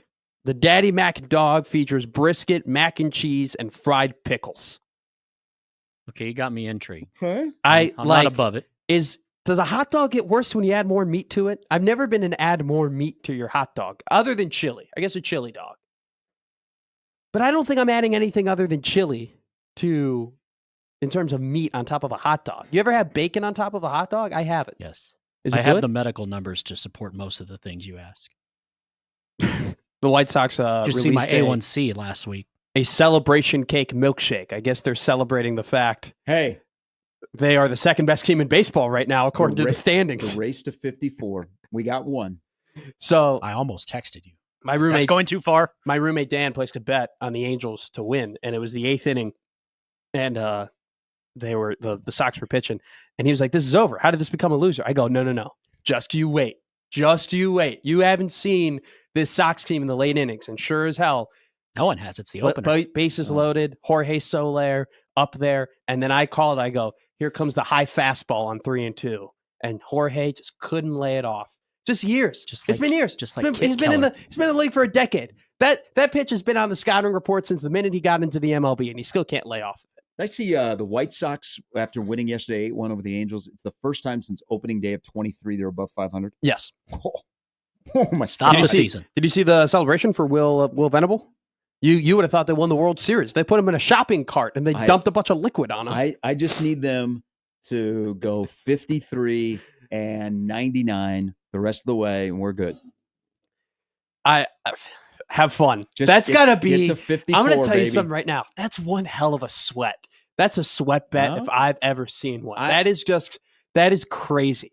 Just get to 54, baby. I think I saw when they're 55 and 48. I think they have to win 2 games a week or something like that in order for them to. Yeah, that's okay. They got to win 2 games. Do you know how ridiculous that is? That you only have to win 2 games a week to hit your over. I mean, you play 6 in a week, so you just go 2 and 4 and you're fine. That's all. I just need 54. Just like the Big 8. You get 5 non-conference games, and now for people that tried to watch their team yesterday, with everything that's going on with MLB and trying to find games and where they're at, and the Royals are on FanDuel TV. And that scorebug still sucks. MLB.TV.com crashed yesterday. Nice. But then there was, so if you went like to Reddit, where Reddit fixes the world. Shout out Reddit. Can you imagine if Reddit ran the world, what this world would be like? A lot of categories. We'd have a lot of scoops. We'd have a lot of scoops. A lot of upvotes. Hey, yes, we would. Yeah. NSFW. That so there was supposed to be an update that came out like 2 days ago, and if you didn't update it, you were crashing. But I think it was everybody, because like the games weren't staggered. There were 9 games that were in the 3:00 window yesterday. So everybody starts at 1. Yeah, everybody, like at about the same time was watching baseball, and so it crashed it, and there was outrage. And then somebody on Reddit said, "Oh yeah, they're supposed to tell you have to update it, and if you update it, then you were able to get in." But like the opening day, like Major League Baseball is the most. Like NHL, there isn't as much access, like if you don't subscribe to Center Ice or anything like that. But baseball, we've learned this. Like the why I love what the Big Ten did. The Big Ten has made it easy for you to find their football games. Mm-hmm. The SEC has essentially made it easy to find their football games. The other conferences, you kind of, are they on Fox today or are they on ESPN? Yes. Like Major League Baseball, and now with what's going to happen with ESPN, it's the one sport that makes it difficult to find their games. Like the NFL is king. The NFL will always be king, but it is easy to find NFL games. Now, there aren't as many of them, and there's not as, you only have one, basically Thursday, Sunday, and Monday, but still, it's easy to find NFL. You don't have to scramble and look up and Google. You know where it's going to be. Major League Baseball's got a problem of sending you on a wild goose chase to find the game you're looking for. There's always the barriers. Like there's almost like a barrier for entry. Like if you want to be like a fan, or if you want to root for your team, or if you want to watch your team. And then like also the teams have a lot to do with this as well. Like you have these MLB teams who make their own networks, right? And in some cases they take it off of cable and they can't create these deals. And then you have to jump through hoops in order to watch your team. And then like the blackout restrictions. And it's like, even if you have MLB TV, well, you can't watch this team because you're too close to this area. Like, man, it's your sport. You should want people to watch your sport. And like, we're getting to the point too, where these rules have worked. You have more people going to the ballpark. You have people who are being introduced to the game, people who are getting into the game, people who want to learn a little bit about baseball. And I always felt like the distribution of the product and also some of these unwritten rules have kind of made it a little like, I don't know, mafia type deal, like from time to time, where it's like, well, you're not one of us, or you got to be one of us, or you got to learn these things to be one of us, or you got to jump through these hoops to like actually enjoy the product. Like it's a little, I don't know, like it's, I just never understand how the MLB, more than most leagues, just seems like they get in their own way. They just get in, it's opening day. People are excited. You got Skeens playing Alcantara. You got the Yankees are playing the Brewers. You have a lot of exciting storylines. You got new guys coming up. All right, we're launching it. Come and watch our product. Oh, it crashed. Oh, you can't watch the games. Oh, there's no How games are you on not TV. ready? Oh, it's only the Yankees. Can you imagine? How are you not prepared? No, maybe it's a good thing for Major League Baseball because they realize a lot of people want to consume their content. I mean, look at Netflix was scared. Remember when they did the Chiefs-Pittsburgh game? And they at least got a preview of Paul and Tyson, and you had buffering issues. The 2 NFL games went off, and they didn't have. They look great. So there's a part of, okay, we got a lot of people, consuming our product. Here's the other thing: who do we make a claim to? We talk about like, because around here we have to watch Big Ten Plus, and not all Big Ten Plus is created equal. Yes. Or there's a lot of stuff on Flow Sports, or there's a lot of stuff on the Summit League Network. What rights do we have? Because we pay good money. What rights do we have if the product is crap? Like, oh, but it's the college kids. You know what? Well, then charge me a college price. Yes. What we really don't have rights when the money that we pay for a streaming service doesn't match what we're putting in their bank account, right? Well, like, who do we go to? Then on top of the fact of like, I feel like we keep paying more and more and more for TV. Like there are more things we have to buy, and more things we have to subscribe to, and more hoops that we have to jump through. But Sounds it's like he's at my house. I just don't. And also as well, like you're right in the regard that like there are some of these MLB broadcasts that just aren't all that great. That you tune in. Not all MLB broadcasts are created equally, right? Like there are some where the picture is pretty clear and the announcers are damn good and they really, really know the squad, and you're following along and you understand what you're getting at. And then there are other broadcasts where the camera doesn't look good. And it's like they're shooting in 720, and like the announcers just aren't that entertaining, and you don't really want to watch the broadcast. And it's like, you are right. You're like, man, I'm paying over $100 and I can't get it. I can't log into the app. It's a pain. Also too, I had somebody told me that they had to like log into their account multiple times when they kept exiting out. Like, we can't remember user. Like, we're in an annoyance. People want to be annoyed less and less in this society, okay? Like, people go out of their way to be less annoyed every single day. There is probably nothing more annoying than exiting out and having to log back in every like 15 minutes in this generation. So like the fact that they don't have a remember me, what the hell are they doing? Like, they're just, and it's simple stuff. It's simple stuff. Just get better cameras, get better announcers, make it easier for me to watch the games. Just weird. Just weird how they're just always in their own way.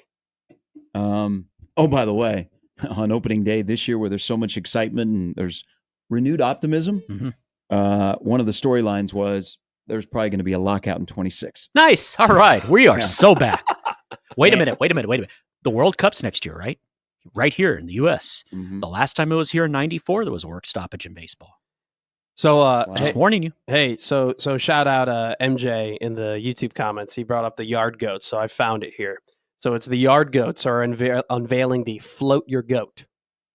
Okay, it's a quarter-pound all beef hot dog with chopped peppers, onions, bacon, and brown mustard. submerged in a glass of 100% whole goat milk. Okay. Oh, disgusting. I'm about to Otson in here.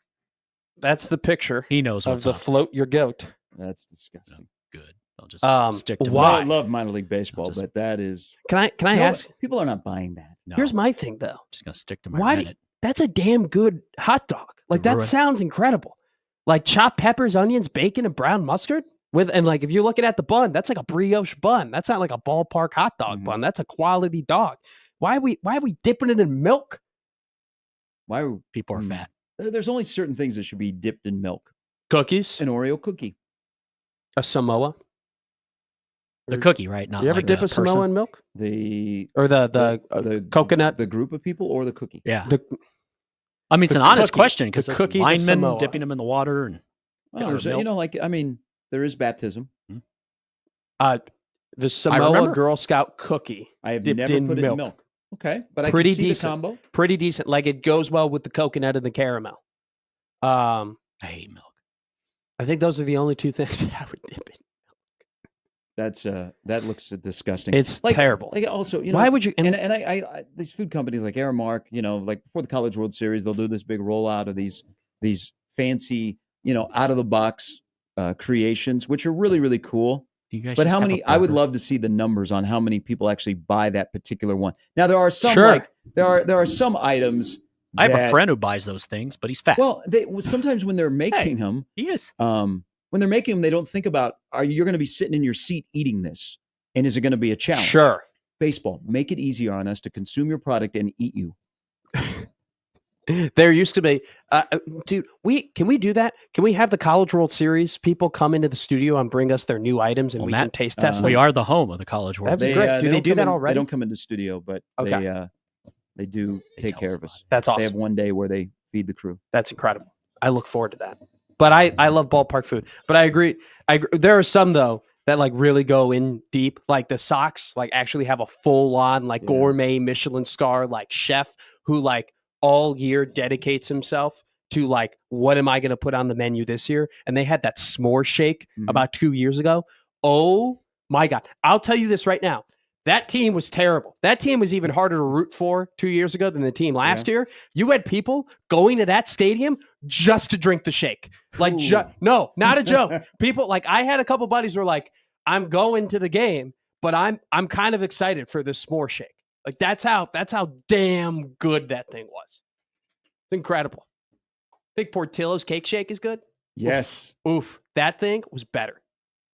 And now they have to celebrate our historical losing season shake this year. But they are 1-0. They're 1-0. Come for the bad baseball. Stay for the amputation. All right. It's Gary Matt with Jimmy on 1620 The Zone.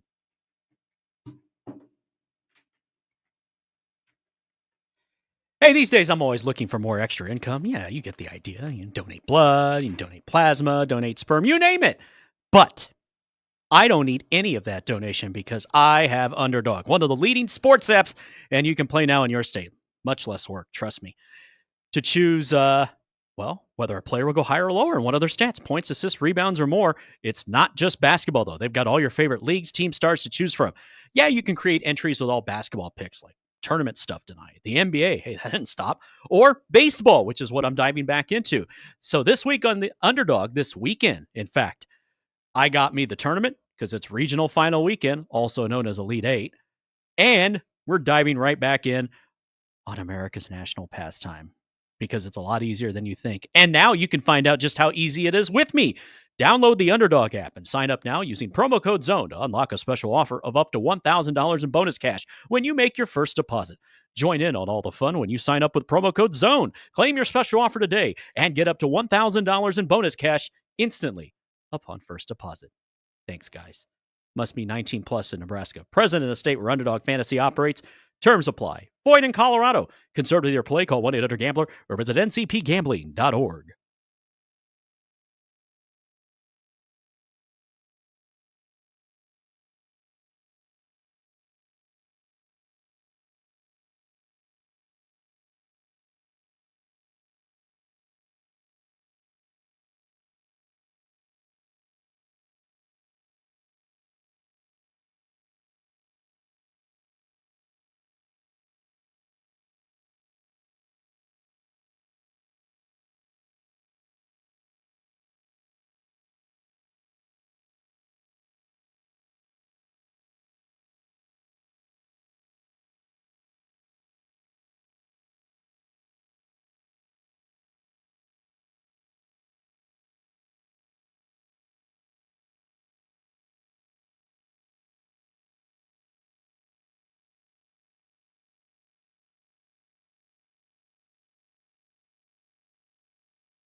So Alabama last night hit 25 threes in Yes. their win. Sometimes you just have to go, well, it's not our night if you're BYU.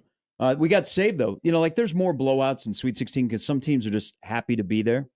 They can't handle the moment. And you also have, you get your 12s and your 13s that'll find their way into the Sweet 16. So we have more blowouts. I thought the way the first two games went last night, I thought, they're going to be a bad night of ball. Yeah. Then we got saved. We got Duke and Arizona was a banger, and then overtime and the comeback by Texas Tech. But what was it if Alabama would not have made any twos, they still would have beaten BYU? So they took 61 shots, and I think 50 of them were three-pointers or something ridiculous like that. I mean, they were just launching them. And the funny thing, too, was I was watching the game, and they looked really good on offense, and they were pushing the ball, and they were skipping passes, and they were, doing their pick and rolls, and they were getting some quality looks. But then they, especially Mark Sears, started to make threes where he was just stepping into them, and it wasn't even, no offense was being run, no picks were being set. It was just a one step, 3 feet behind the 3-point line, take a shot, bang. And that was the moment you were like, oh, this might be long. Like, this might be tough for BYU to keep up with this pace. I mean, the confidence they were shooting with yesterday, like typically I would make the tongue-in-cheek joke like, oh, maybe they used all of them up. I don't know if they did. No. Like, I think they could keep making them. So he had 34? Yeah.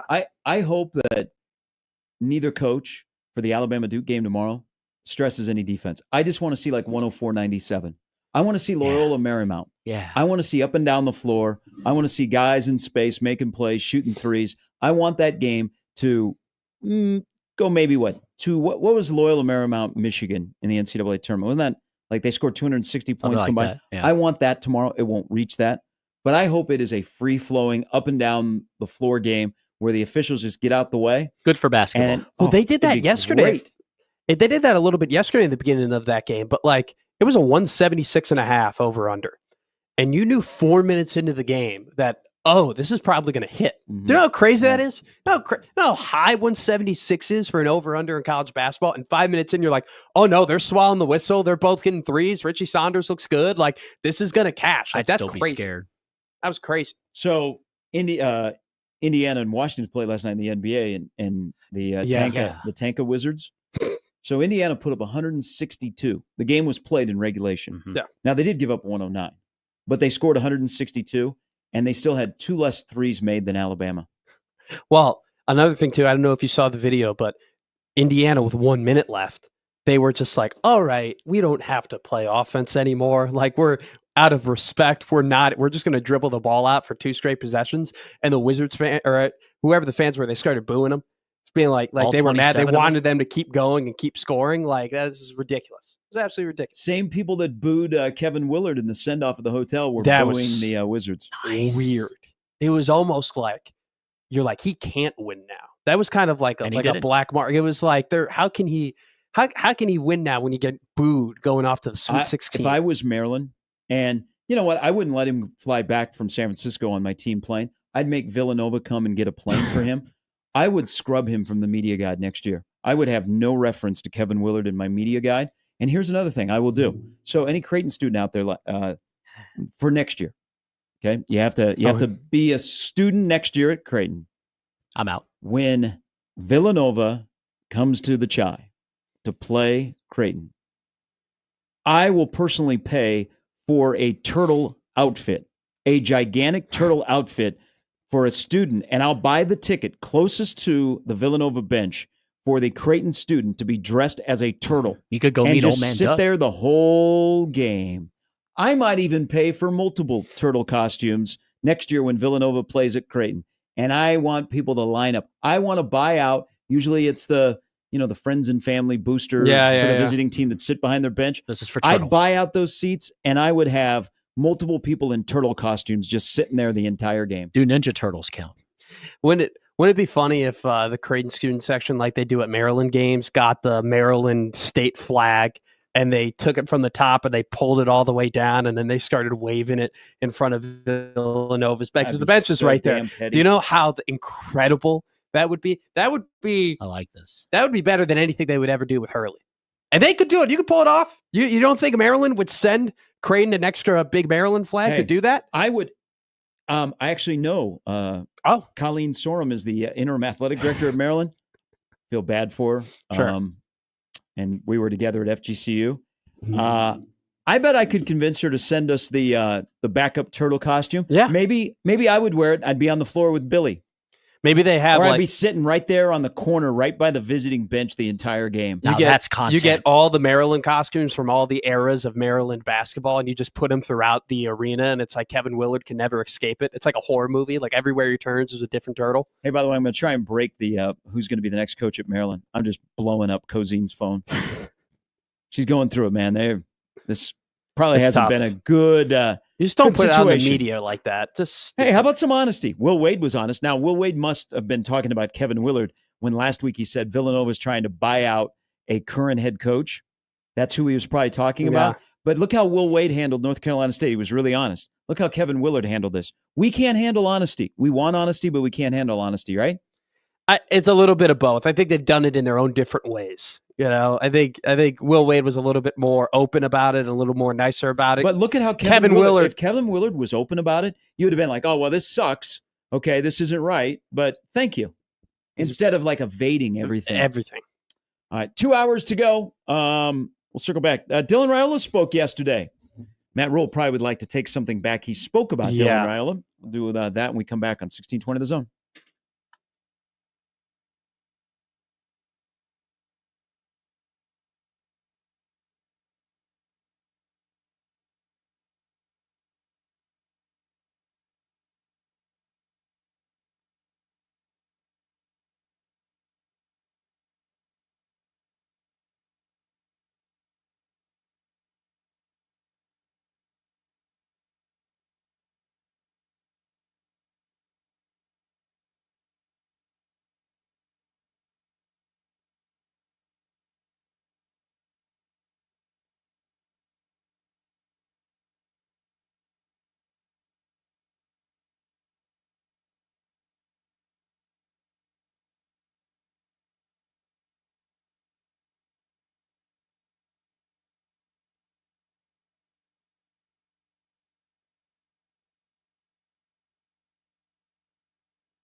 All right. Day number 2 of Major League Baseball. Day number 2 of the Sweet 16. Mets are overhyped. Dodgers are the best team ever. Angels have hit rock bottom. There you go.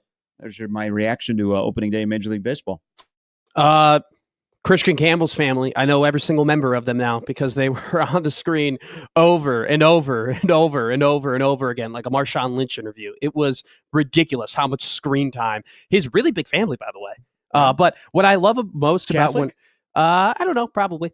What I like most. Crossed my mind. What I like. We miss I mean it's a little bit the economy and stuff, but you don't go to church. You don't go to church as often anymore. And you see the large Catholic family. Like you don't see they take up an entire pew. You don't see the Demas having 12 kids. Do you miss that? You miss the family of 9, 6 boys, 3 girls. Team pictures. It's never even, by the way. I've never seen an even one of those families where it's like 4 and 4 and 5 and 4. It's always one or the other. 8 girls, 1 boy. That's why they keep trying. 7 boys, 2 girls. Well, that's a good point, Jimmy. I didn't Some think people are that way. competitive. No, I always love too when they put in the family shot, right? Yeah. And the kid that they're rooting for makes a really good play, and there's a guy who just happens to be sitting in front of them, and he's not a part of the family, and you could tell he's not a part of the family, but he's cheering with the family as well, and like becoming friends with the dad. Yeah. Like I've always thought that was cool because that's just a random fan who's rooting for the kid, and now he's like becoming buddies with like the parents. Like I've always thought that that's like a unique thing. They're just trying to get a free beer. Maybe one of the better parts of opening day. The extremely talented Lane Grindle, who, hell yes. I mean, it's a heavy booth yesterday because Bob Uecker passing away in the offseason. The Brewers are in the Bronx to take on the Yankees. The first home run, and Lane called it. He used Ueck's call, get up, get out. That's awesome. Which was pretty cool. And I think that was, whether it was him on the call of that inning or somebody else, I imagine that was what they were going to do. A couple of but onions. Lane sold it really well. That was a cool moment. And then there was the part of, it was really cool that the Brewers lost yesterday. Thank you. Yeah. Well, on top of that, I knew you were getting to that, but still. Every opening day, all of the major league, like Bob Uecker clips just come out of like, hear the roar of the crowd. They love their Indians. And like, Chief Wahoo's tribe is taking the field. We'll find out their names if we can get it up quick enough to the booth. Like, it's just always so funny to see those clips. Every opening day, a tradition unlike any other. Listening anyway. I was a little disappointed though in Miami. I wanted both Alcantara and Skeens could just absolutely just go through both those lineups, just tear them down and both go 7 innings. And they both look good, not great, but I just wanted to see them dominate. A couple of emails into the Equitable Bank inbox from the community bank president of Equitable Bank. Hey, Doug. Said, I haven't eaten a traditional cooked ramen since college except in a salad. I'll bring some over. I'm not far from you. What do you mean, except in a salad? Wouldn't that just be put some in the salad? Wasn't that just noodles in a salad at that point? Well, yeah. So that's not ramen. Ramen is noodles. I thought ramen was the broth. I mean, just ramen in general is the broth and the noodles. Isn't that just a noodle salad? He has not had it since college then. Okay. There you go. It's just a few years ago. Not that long. It's really weird to remember the last time that you put ramen noodles in a salad. Sometimes you go to the state of West Virginia or Western PA and they put French fries in a salad. Mm-hmm. I'm a fan of that. Mm-hmm. Don't think Creighton will get Dix. According to my sources, it was Freeman or Dix. Okay. You might want to check back with your source. Creighton needs a point guard more than they need Dix. I'd love to have Dix, though. This is an email I'm reading. Yeah. You joined it out of context. Hope Ty Davis stays. I know more about the Pop situation. I still think he should have stayed, and you never know. Had he stayed, and if Ty Davis makes a jump, which I think he can, Creighton would have a pretty good lineup. And he goes, I love Dana Holgorsen press conferences. That's from Doug. We hope Doug has a wonderful Friday and close of the bank at 2 because it's going to be a beautiful day, and you can go and you can hop on the golf course. Go home, everybody. See you out at Shadow Ridge. Play 18. Have a good time. John says, milk is absolutely disgusting. Thank you. That is a terrible take. Milk is good for you. I mean, like whole milk. Like it depends on what milk we're talking here, right? Like I'm a 2% guy. Milk. Okay, that's what I grew up drinking. I can get down to 1%. Mm-hmm. Whole milk is way too it's just too heavy for me. But skim milk, sucking it out of the teat. Yeah, the skim milk just feels like water. You know what I'm saying? Like I feel lesser when I drink skim milk. You know, I hover in the 1 to 2%. Hey, strong bones, man. That's the reason why you drank milk growing up. Got milk? If you have it, I'll drink it. The most recent milk I have purchased has not been white. Chocolate and strawberry. I don't drink milk. Chocolate milk is so good. See, I don't. Neither do I. I don't like. I like milk and I enjoy milk. Fairlife is great macros. You know the macros. Get that protein in there. I do not know them. They've never lived next to me. Yeah. No, like macros, like your carbs. People. You know, your grams of carbs and your grams of proteins. And that's the stuff that matters, Gary. You got to look at your macros. Bob writes in about NCAA scoring. Have you noticed how soft the rims are at every game site in these NCAA tourneys?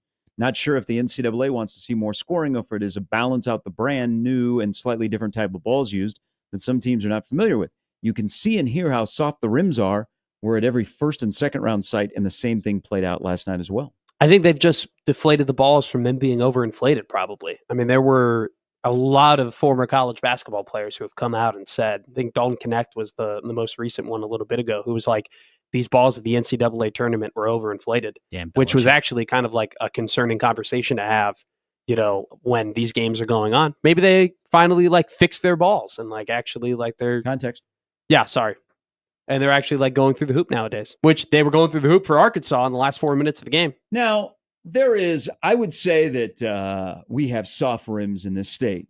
So the CHI rims are soft. I'm listening. I mean, they also, if you have the effects feed going, cling. Nice. Like Dallas. PBA's rims are soft. Like Keisei Tominaga was telling someone he used the rims at PBA to his advantage because he had shot so much in that building and the rims are soft that he knew like he could use it to his advantage on if he missed where he would miss on the rim. Oh, and the rims awesome. And the rims I noticed at Baxter were awful soft. So we need harder rims. We need harder rims. But you know what? I don't think I would like a harder rim. I was about to say, you guys just made the I don't think tournament. there's anything more frustrating than hard rims. Like I'm sure Houston, when they went 0 of 27 in Game 6 of the 2017 Western Conference Finals, they weren't happy that those were very hard rims. You know, everybody likes a softer rim. How do you get a hard rim? New basket?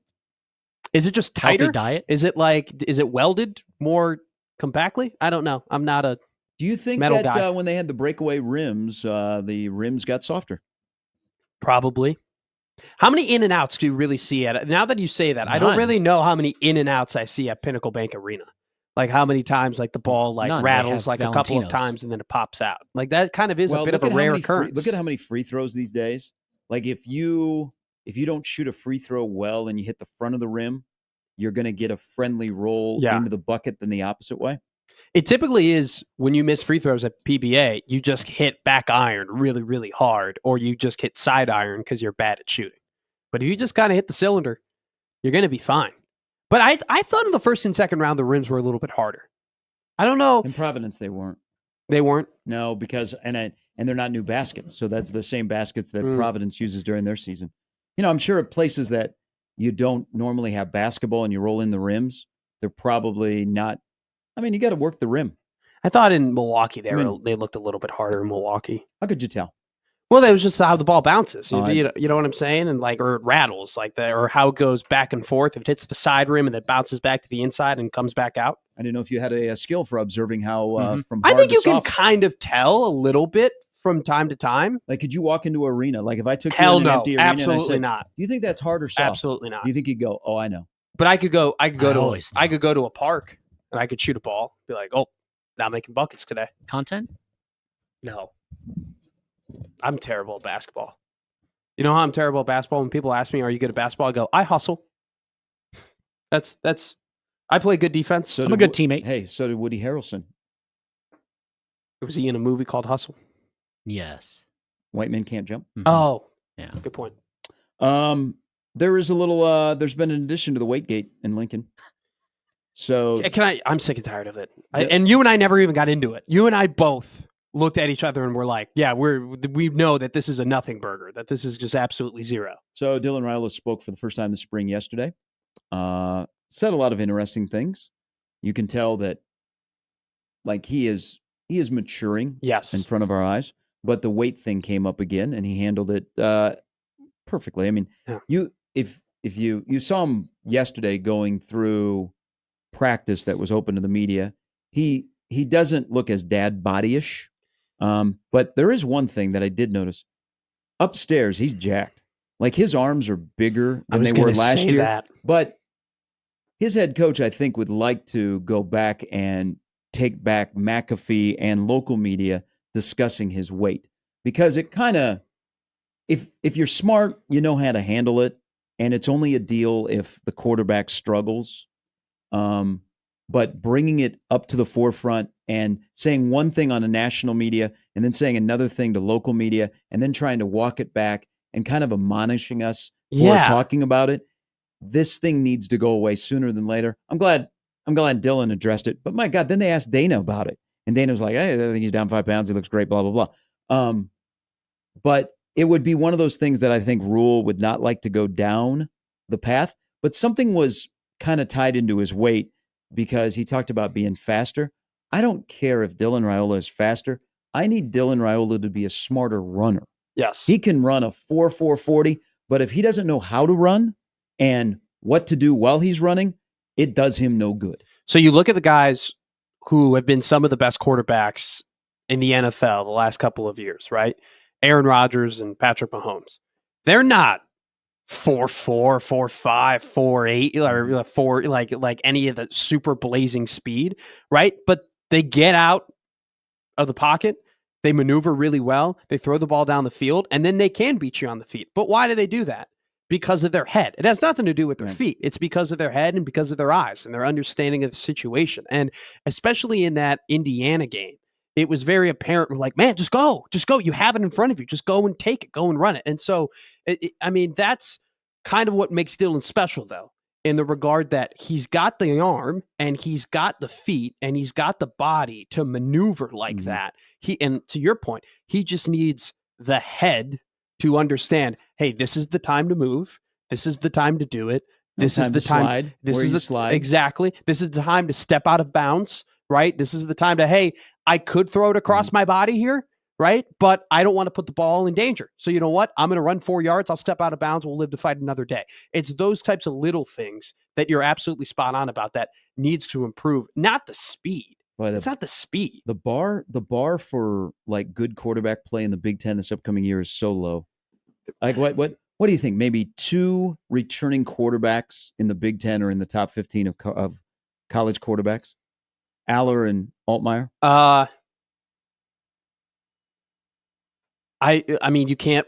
I like Billy Edwards in Wisconsin, but I don't think you can put him there. I'm talking top 15. Nebraska doesn't have a top 25 head coach and a top 15 quarterback right now. Maybe, but like, no, not right now. There is some potential. There is some potential in the Big Ten. Aiden Childs has a lot of potential. Bryce Underwood has a lot of potential. But I'm talking going into this year. Oh, no, yeah. So you only have 2 quarterbacks in the Big Ten that are in your top 15. Yeah. Guy at Penn State, guy at Illinois, guy that played a lot of football. Now, you win this year. All these lists next offseason have Matt Rule as a top 25 coach and they have Dylan Raiola as a top 15 coach. Now, you need that to happen. That would be good for Nebraska. But the quarterback is like the bar is really low in this league this upcoming year. So I just looked this up really quick. Quarterbacks in the Big Ten. And this is like a Oregon Ducks account. Okay. So it's not like it's not like a national reputable source, right? So the best quarterback in the Big Ten, according to this writer, is Drew Aller. What do you think number 2 is? This is an Oregon site? More. Dylan Raiola. Okay. Right? And Luke Altmaier is 5, which is absolutely crazy. That's not true. I would take Luke Altmaier right now over Dylan Raiola. Yes, absolutely. I would too, after what he did. And also too, Luke Altmaier has made incredible strides from where he was 2 years ago. There's no reason why not to think that he can continue to do that. But the bar is very low, and Dylan has all of the tools immediately to just be the top quarterback and be one of the guys in, the NFL or in college football. But let's circle back to the weight thing. I just didn't understand the point. Like, what's the point of, like, what's the goal, right? Like, Matt Rule says a lot of things, and we always talk about intent, right? Like, he's a very intentional guy. He says there's a reason why he says certain things. Mm-hmm. I would just, and I'm not grilling him necessarily for saying it, but I just want to know what the intent was. What were you trying to accomplish by saying that? Because he's been here long enough. He's been the coach of Nebraska for 2 years. He's stood in front of the same media corps for the most part the entire time he's been here.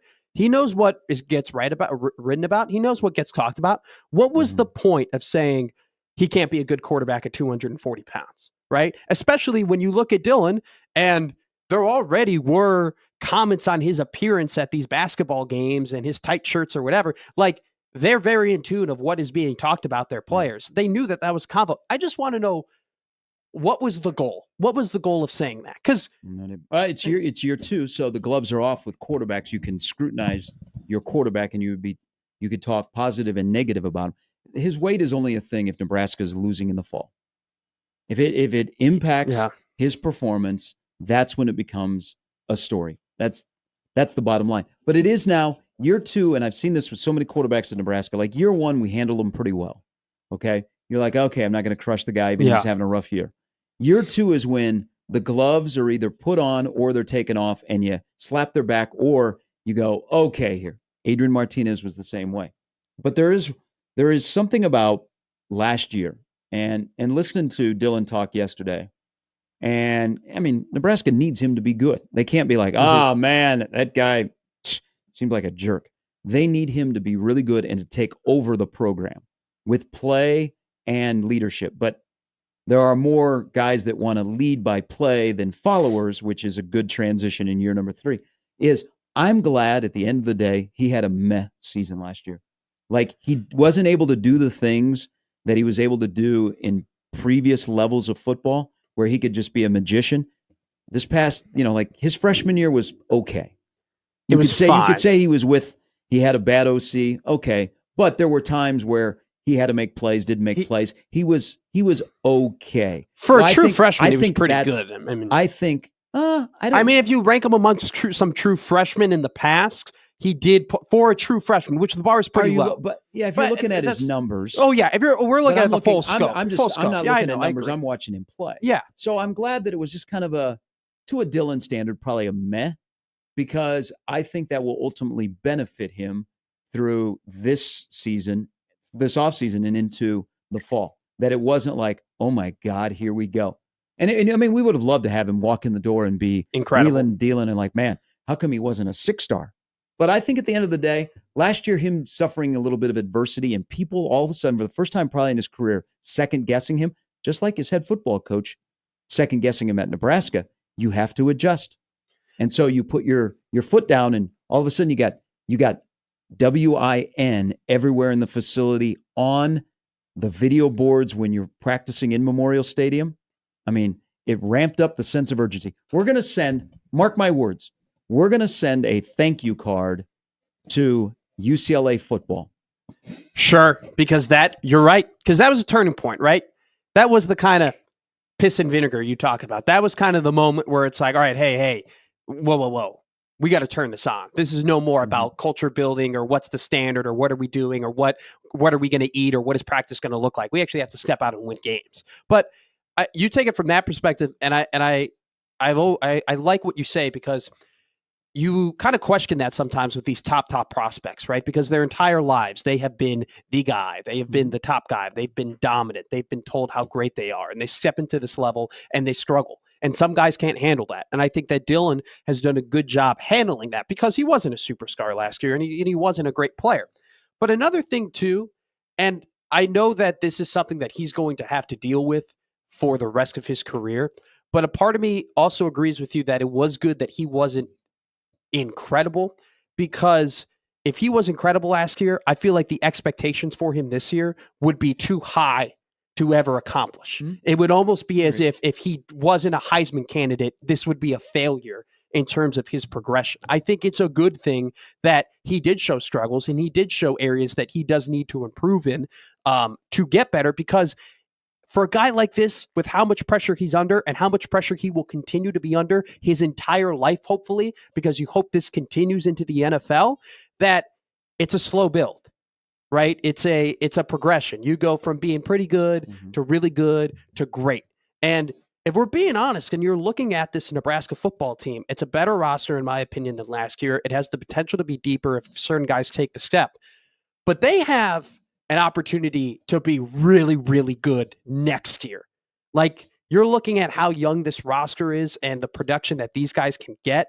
Like, I'm not going to already but be I don't looking. think they can be. They can't be bad this year. No. I don't think they can be good next year if they're not good this year.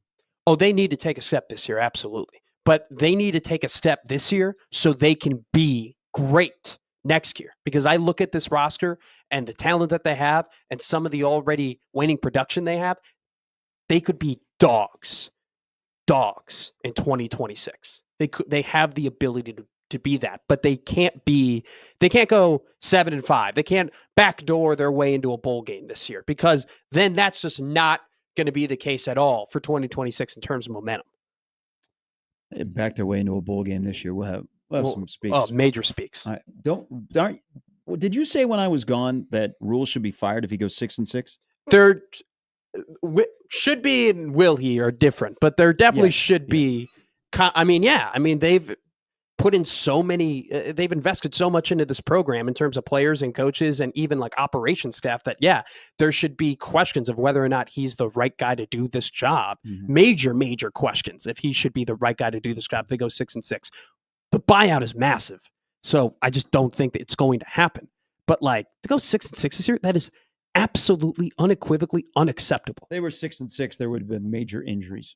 That's the only reason for something them to went be terribly 6-6. wrong if that happens. Mike Schaefer coming up in about 35 minutes on 1620 The Zone.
Oh, Jimmy, this is going to be a song that's going to be in my head the rest of the day now. That good or bad? No, it's good. I like this song, good. but it's one of those songs that will click, and probably about 3:30 this afternoon, I will have Mo Bamba in my head. 83 You'll degrees, be humming feeling good.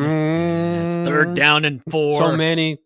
Check West. Now, would you consider this? We're talking about this on the crossover about a walk-up song. Would you think this was a good walk-up song? Now, yes. I think when it first came out, no, because it was just a little bit overplayed in terms of like it kind of Mo Bamba and Sicko Mode both got like a little memey. You know what I'm saying? Like, oh, I love Mo Bamba and Sicko Mode. Like it just became like a joke to like those songs. I covered his recruiting. And this is so crazy to think about, but it's like it's been like 6-7 years almost since they came out. And like it's not retro. It's been 37 since Rickroll came out. That's a good point. It's but Summer 88. Classic. But like it's been 6-7 years since the song came out. So now they're getting into the like kind of classier, like, oh man, like you remember, windows down in high school, like, going to Chick-fil-A, like blaring these two songs when they first came out. So like I think my generation, if someone walked out to Mo Bamba, there would be kind of like you'd crack a smile a little bit, like give them a chuckle, stuff. Like, hey, this is a good one, So now when it first came out, eye roll, major eye roll. Like, you kidding me? Like, can you be more creative? Like I think a classic, like one walkout song that will always live forever, that like any generation will listen to and be like, that's pretty One sick. Night in Bangkok is Can't Stop Red Hot Chili Peppers. Oh. I think that song, if you can cue it at the right moment and get the beat drop right as you step up to the batter's box and do your little thing, it's perfect. It's a perfect song. There you go. Matt writes into the Equitable Bank inbox. You're emailing Gary now? He's right there. Hey, let's talk about this. Said Iowa quarterback, the transfer from South Dakota State to Iowa. He might actually be up there in the Big Ten quarterbacks. We will see. Go back to that list. Yeah. So Aller was 1, Dillon was 2, Altmaier was 5. Who was 3 and 4? I think Julian Sayin, who hasn't played yet at Alabama, or was at Alabama. Now at Ohio State. Here it is. I'm back on the. It goes Drew Aller, Dylan Raiola, Dante Moore, the former 5-star who transferred from UCLA. And he's already played at UCLA. So. Yes, and wasn't all that great. Julian Sayin 4, then 5 we said Luke Altmaier, Aiden Childs 6, Jaden Maeva at 7. Bryce Underwood 8, Damon Williams at 9, Washington, and then Ethan Kaliakmanis, number 10 from Rutgers. How does he have any eligibility left? I have no Did he get the COVID year and the JUCO year? I have no clue. He played with Ray Rice. How? I have no. I mean, he's had a career now with 2 different teams. Like, it's like if he ever was a Hall of Famer, there'd be a conversation. What hat does Ethan Kaliakmanis wear now? Does he wear the Minnesota hat or does he wear the Rutgers hat? There is a lot of really like there aren't a lot of returning quarterbacks. No, but the potential, like in 2 years, the Big Ten hypothetically should be loaded with quarterbacks. I mean, Underwood is a 5-star. You got Aiden Childs, I think, was a 4-star, and he's still pretty young. You got Sayin, who was a 5. You had Dante, who was a 5. Raiola, who was a 5. Like, oof, it's going to be a slinging division. I mean, the Big Ten's going to turn to the Pac-12. When the SEC really took off, it became a quarterback league, and they had NFL quarterbacks. Yeah, good point. But I said it, and I'm from afar watching him at South Dakota State. That was a good pickup for Iowa with Mark Gronowski and Tim Lester's offense, which would be in year number 2. Now they have some unknowns at running back, but a guy that fits like an offense that is a winner, but maybe vanilla. That's a good pickup for Iowa. I think for 1 year they will have some stability at the quarterback position. I did hear Kirk Ferentz say the other day that he is ahead of schedule because he had off-season surgery, and I guess they were talking he wasn't going to start throwing until June. Okay. That he is starting to do some things. He won't go through spring ball. Speaking of like being out for spring and eligibility and stuff, quick question. This is a side that just popped in my head. Yeah, go ahead. You know what would make the crown even better? Yeah. Is if you could play guys that were redshirting and it didn't count against them. College basketball, we're working on all these different things. We can do this in football. They can get 4 games. I don't know why college basketball won't do like, hey, you can have 7 games and still redshirt. Like, think about in the Crown. Hey, maybe throw Rink Mast out there for a couple of trips up and down the floor. What if we see Frager and Janowski? I was about to say. You got a couple of injuries? Well, I mean, they could make a special rule that says, hey, you can't do red shirts in the NCAA tournament, which, by the way, who the hell would be playing red shirts in the NCAA tournament? You haven't played with them the entire year. This isn't an NCAA it's sanctioned, but it's not controlled by the NCAA. So I think you could probably set the rules. Yeah. Well, I don't know. I don't know what the relationship would be between the Crown and the NCAA and the whether or not they can enforce rules or whatever in that. But like, I do think it would add an interesting wrinkle, and it would probably make the Crown. Don't you think it make the Crown a little bit more like?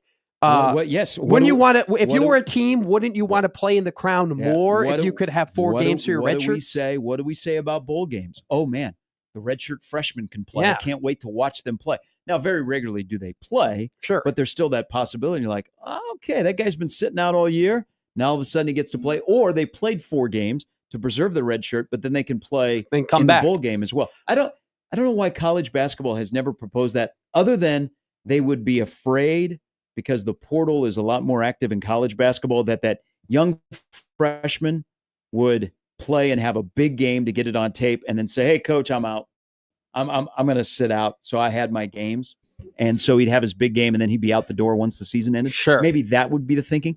But I don't hear that brought up on the college side as much as college football coaches love that rule. Now, could be all be changing because I think we're done redshirting unless it's a special exemption or a special exception. But we don't see that in basketball like that. I would because I will just be a meh watching at 6:30 on Monday night against Arizona State. It'll be one of the rare times in the history of Nebraska basketball I've watched a game that I have no emotion, good or bad. Sure. That if you told me that Nick Janowski was playing, I'd be like, yes. I don't know. I think we say starts at 6:30. I'll be there at 6:15. I think we say that. You say that, I'm not going to have any emotion. I'm in the same boat where I'm like, I don't think I'll care. But then I'll think it'll be like a 3-point game with 8 minutes left, and then I'll start fist pumping after like Bryce hits a 3. I'm good. I think I will. No, I think I'll probably end up there. I think I'll probably end up cheering toward the end of the game for them to win. If they win or lose, ain't going to matter. I mean, it's not going to ruin my day. Wouldn't that be entertaining, though? Like if that... You're a competitive guy for money? I'm a competitive guy that I want the teams that I root for to win, regardless of what. Because they're in a tournament, because there's money? Would they be in the tournament if there wasn't money available? No, okay. Probably not. There you go. Answer the question. There you go. No, I'm not going to deny it. They definitely are in it because it's a benefit to the players and probably a benefit to the program. I'll watch them play, but if they win, okay, I get a chance to watch them play again. If they lose, it's not going to ruin my day. Yeah. Okay, it's not going to change my opinion on the season. It won't ruin my day for sure. Oh my God. I'll tell you something right now. If they win the crown, my opinion on the season will not change whatsoever. And if they lose in the first round, my opinion, they are way past the fact. My opinion on the season began and ended when they lost to Iowa at Pinnacle Bank Arena, when a whole crowd wanted them to win that game to get to the Big Ten Conference tournament. And so wouldn't you be, if they 3 minutes to go and they were up, wouldn't you be even more angry? If I've already talked about this, where if they play really, really hard for 4 games and end up winning the tournament, there's going to be a part of me that's more pissed off than anything. To be like, where the hell was that when it actually mattered? When we were actually playing for like tradition, or when we were actually playing for something that like can affect the program down the line. Absolutely. They've sold it, like Fred has said all the right things. And I have heard behind the scenes that it is a well-organized tournament. So it is not like, Bigelow keeps pushing it. It's a fry fest. It's not, it's like really well organized. Yeah. Fox has a reason. They don't want this to be their fry fest. Yeah. They don't want to look stupid. But there should have been a follow-up question. And by the way, I liked what Dan said last night about me men's too. basketball. There should have been the follow-up, Fred. If there wasn't money available for players, like a lot of money on this current roster, would you guys be going to Vegas? That would be that would have to be off the record, because I think he immediately in front of the media would be like, no, there's a benefit to playing. Saying all morning? What if he was honest? What have I been saying all morning? We could handle honesty. We'd be like, I know, Fred, and now you said it out loud. Okay, we're fine. We're not going to deny it. Now, those teams, the other 15 teams that are there, they're not going to deny it. But there would be the negative connotation on this team that it's all about money. And there already is that kind of negative connotation that it is all about money. And that would only just add fuel to the fire. So I think he immediately, whether or not it's true, which it probably is true that they're just doing this because of money, regardless of that, there are just some times where, yes, we'd like people to be honest, but being honest may not be the best for the look of the program. But taking what you said, it is all about money. It is. It doesn't matter if you're playing in Vegas in the Crown or you're playing feast week at the Players Era tournament. But I think it'd be an absolute S-storm if that question was asked and Fred was like, oh, no, we would not be going to Vegas if it didn't mean that every guy on the team would be paying more. I think that there would be a lot of people who would be offended by that and be like, and be like, oh my God, this is what college sports has come to, and I cannot believe it. And the golden age is gone. This is why I don't watch anymore. You know, I said a couple of years ago I would stop watching, and I think this is the final straw. You would have those people who would do that. So I think he would deny it, despite the fact that I think we're all in agreement that money is the case why they're going. I would love some nondescript Nebraska basketball player that you go, hey, you were on the floor. You were hustling. You were making shots. What happened? And he says, hey, man, there's a chance for us to split $300K. I would be like, love you long time. Hey, Matt, Daddy needs a new F-150. Ross writes in real quick about Drew Aller. Now, this is Buckeye Ross, by the way. He sucks. So overrated. Now, that's not true. Yeah, to be at the top of the list of returning quarterbacks. There's a lot of unproven. Look at how all the guys that I read to you on that, how many of them have either haven't taken a snap or have only played 1 year, and that 1 year wasn't as good as Drew Aller's. Drew Aller isn't the top quarterback of the Big Ten because he's incredible. It's because who the hell else would it be? He goes, I'm taking Sayin. Remember, this is from Buckeye Ross. But he hasn't played one game. He has the best wide receiver, best tight end group in the country to throw to, and probably a top 5 offensive line blocking for him. Plus, you know what? And he has Ryan Day coaching him. But this is the beauty of sport. Look at what weapons Drew Aller will have around him this year. Singleton, Katron Allen. Turn left, turn right, hand off the football. Yeah. That makes a top number 1 quarterback in the Big Ten. That's what Big Ten football is. It really is. All right. Mike Schaefer is going to join us coming up at 9. Matt Verszall as well in 1620 The Zone.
Whoa. There is a new addition to the portal, not local, so stand down.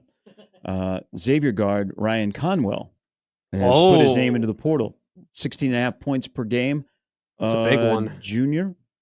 He was third team All Big East. He will warrant a lot of money.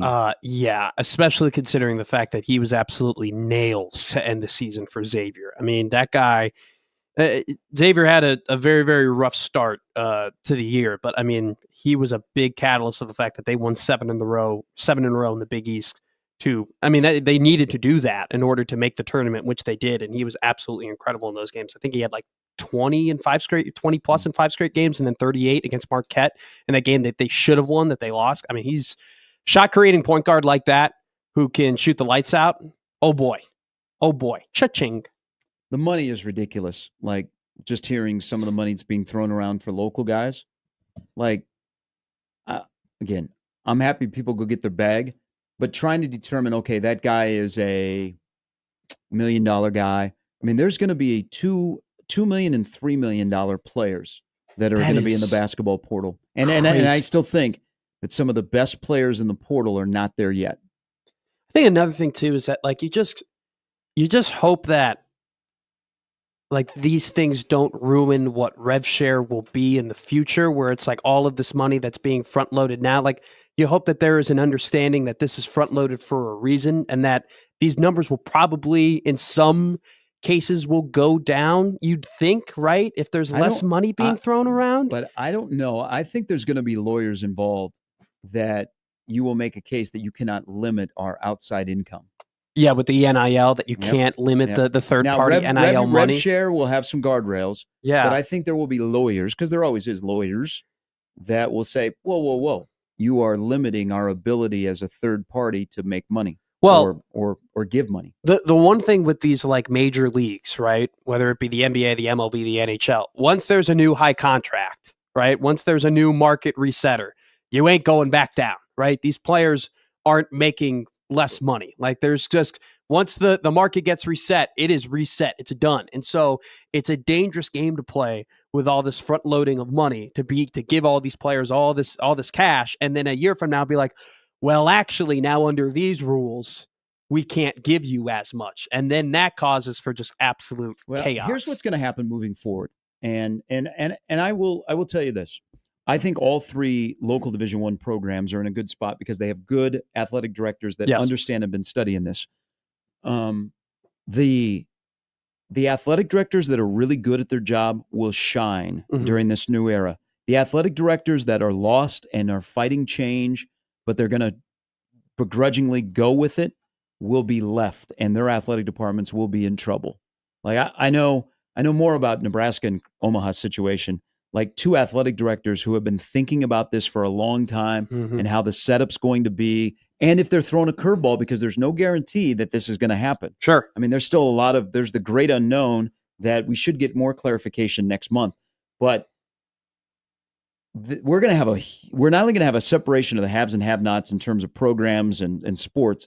I think even more so with athletic directors of that guy is really, really good, because you got to navigate the sports of, we're not going to be in all everything. We're going to be strong in these, and we're going to hope to survive in the others.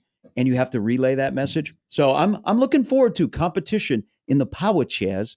But I'm pretty sure, and Omaha and Creighton are a little bit different because they don't have football.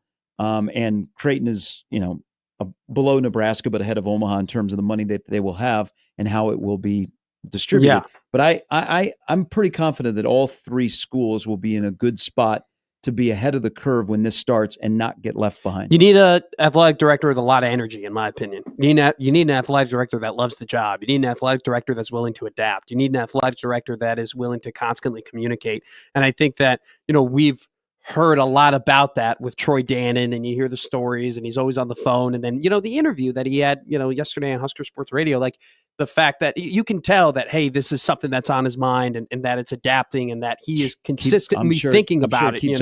I'm sure it keeps Absolutely. Troy, Adrian, and Marcus up at night. Absolutely. And this thing is just, it's not only so important, but it's so new. and it's so changing. And I think that is like the three things that if you combine those, that's the most scary thing that you can throw in the way of any person, right? Something that you don't know where it's coming, but something that is so vitally important that is consistently changing every day. It's like, you're absolutely right. You got to be on your toes. You got to be smart. You have to be adapting at all times. But I'm just really worried about the front loading of money. I just... What do you mean?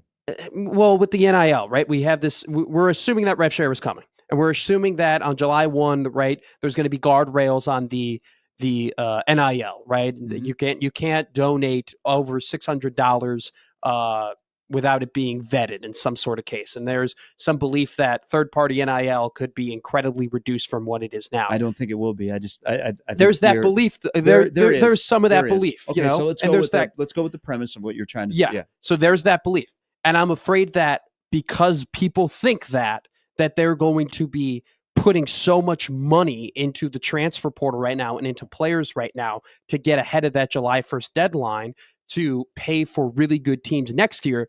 But that front load of money, and it could very well compromise the future in terms of what the markets are like and how athletic departments have to operate and what they have to pay, to the point where it makes a incredibly complicated situation even more complicated situation, because there's way more money in the pool than you anticipated months before when this legislation was being created. If you're following me there, like, the increase of all this front loaded money is going to create more problems when these things are actually decided. So what do you mean more problems? Well, it comes back to this, right? If you put all this money in right now and you front load it all now, and all these players are making a piece of this pie, and then you come around July 1st and say, well, actually, that money, that all that money now that you got previously, we're actually going to decrease it. There's going to be less money in the pool for all of you to get, right? But it would not be on July 1.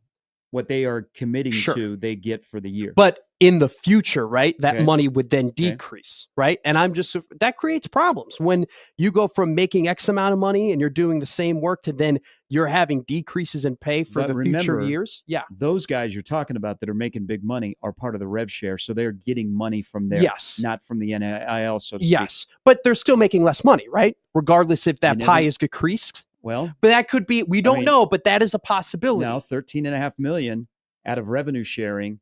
How many places are making up to $13.5 million on NIL? Sure. So you're getting revenue share. And so that's going to make up for any concern that you would have about, okay, I'm making $1 million. I can't make $1 million. But yeah, you actually are, because we're giving you rev share. This in the rev share? So you think the money, regardless of the fact that they're front loading, will probably even out? Like, you don't think that the only sports that are making that kind of money are men's basketball and football on the regular. Yeah. And well, that's what I'm talking about for the most part. Yeah. They're all going to fall under the 70%, 15% split. Yeah. I just get concerned when you give all these guys money and then you say, okay, hey, that money that you were be given before in the future, because the NIL isn't necessarily there, that's not going to be available. That concerns me, because, there's the potential of guys making less money. And when guys make less money, they get real upset about it. And when people are upset, that causes more complicated bad things to happen in sports. All right, Mike Schaefer going to stop by next. Very complicated man. Some days he lets that beard go. Some days he trims it. Sometimes he convinces me that Emmanuel Clase is going to be okay after a meltdown in the playoffs. And then I watch him pitch opening day, and he blows a save. He got a win for my fantasy team, but I needed a save.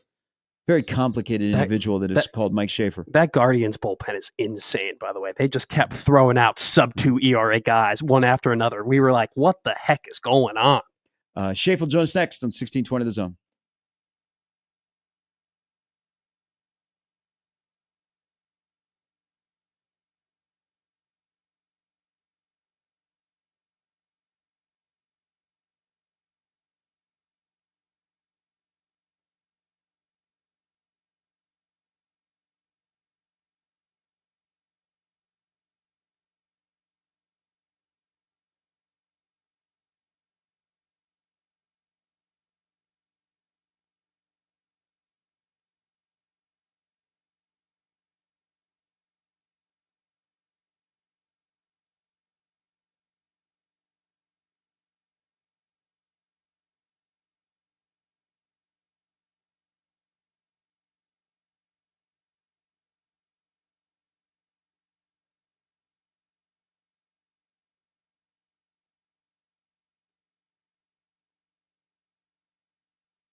All right. We love baseball, the three of us. Mike Schaefer loves baseball. He also loves being on with us every Friday. He says it to me privately. He joins us now from Husker 24/7. Good morning. Says it to me too. Wow. I didn't realize I was sending you guys separate texts telling you how much I just love coming on at 9 a.m. on Fridays. But I guess we can just have one big group chat if you want. Hey, we already do. Hey, all the three teams that are represented here, we're all winners yesterday. Yes. Cubs, Astros, and Guardians. Congrats. Oh, yes. 162-0. Look at that. Well, and look, if Matt even wants to claim the south side of his beloved Chicago, hell another winner no, there. absolutely not. I am not claiming that just heap of trash that is the Chicago White Sox. I don't care. If you were going to claim them, today would be the day to do it. It's probably all downhill. But, you would hope. Nice to see them get over 500 at some point in the 2025 season. It's been 2 years, Mike. It's been 2 years since they've been over 500. Truly incredible. Well, hey, you're in first place with the White Sox in your division. You had, upset stomachs, mustaches, extra base hits, blown save, and then the top of the 10th. How were you feeling yesterday? That was quite the roller coaster. Well, don't forget that it was in Kansas City, so I was blacked out from coverage. Then MLB TV wasn't working initially in the afternoon, so I didn't even get to hear Tom Hamilton until like the third inning. But it was solid. You know, Kyle Manzardo is someone that I'm excited about with Cleveland, and to see that kind of start for the season gives you hope. But Emmanuel Clase picking up where he left off from the ALCS, that is not exciting. And the fact that they had like the best bullpen season in almost baseball history tells you there's going to be so much regression from that bullpen that I'm not excited about that. But I think Cleveland will be fine. I think they're going to be a fringe playoff team. I think the American League is really bad. So, you know, anybody's got a chance if you have a pulse. I was telling Gary, I was like, are they making these guys in a lab? Like every bullpen? Because, you know, like I was a National League guy last year. I was watching a lot of, you know, the Cubs and the Pirates and the Braves and the Mets. And so I wasn't as in tune with the AL. And every time a Guardian reliever came out, you guys had 75 games and a sub-2 ERA. I'm like, what the hell are they feeding them at in Cleveland? No, they just excelled at run prevention last year. I mean, it helps with Cade Smith and Emmanuel Clase when they're just pumping gas, and Hunter Gaddis and those guys. But yeah, it's crazy. It seems unsustainable.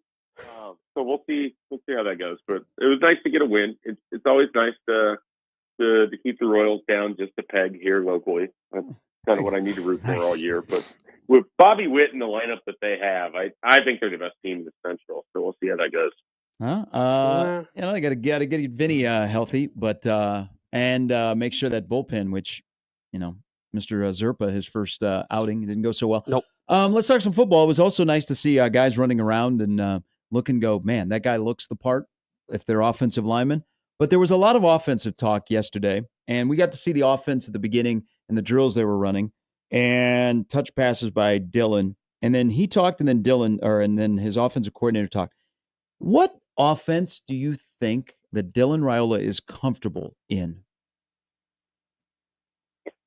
I don't know. Short of the wing T, there's a lot of offenses that he isn't comfortable in. I actually thought one of the most telling things that Dana Holgorsen said yesterday, particularly as it related to Dylan Raiola, is that one of his strengths is that he has a better understanding of how the run game works than a lot of quarterbacks necessarily would.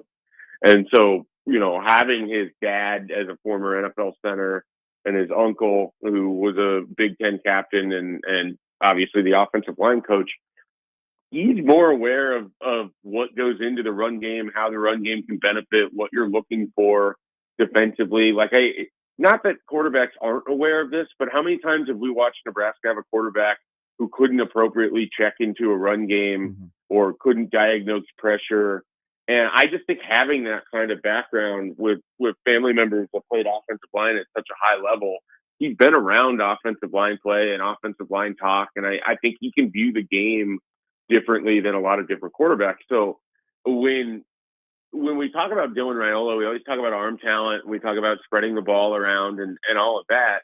I thought it was kind of fascinating to hear Dana Holgorsen bring up, well, you know, he can get us into the right run checks and the audibles, and he can see something and relay it to the rest of us of what they're doing. And so I thought that was sort of a unique viewpoint that really hasn't come up in the Dylan Raiola discussion, which is incredible, given that we discussed everything he has ever done, from where he spends his weekend time to what, where he falls on the scale between as high as potentially 240 pounds, but definitely not 240 pounds, to how many pounds he lost during the spring break.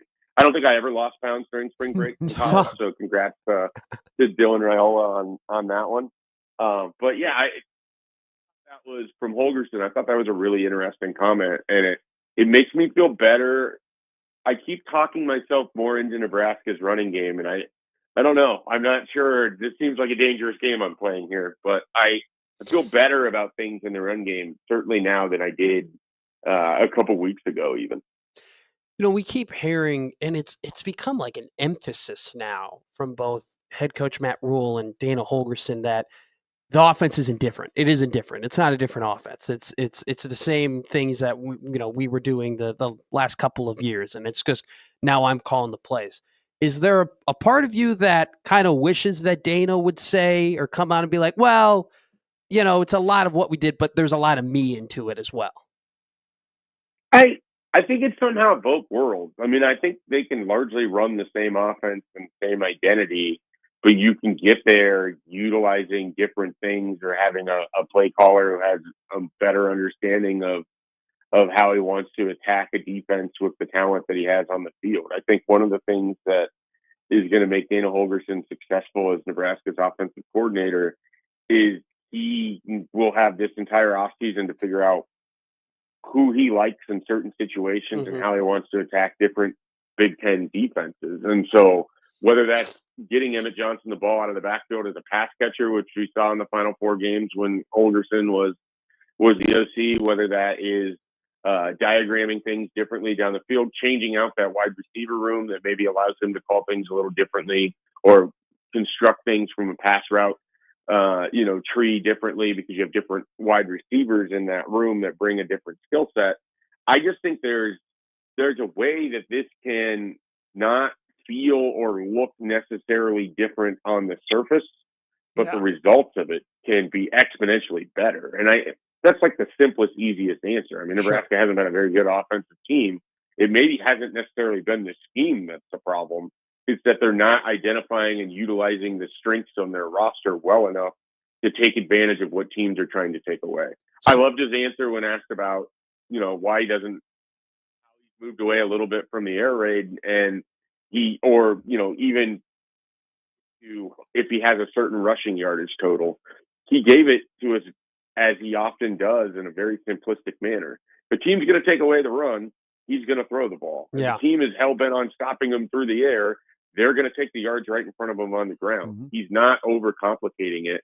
And I think that has much to do with why this team can be better offensively than anything else.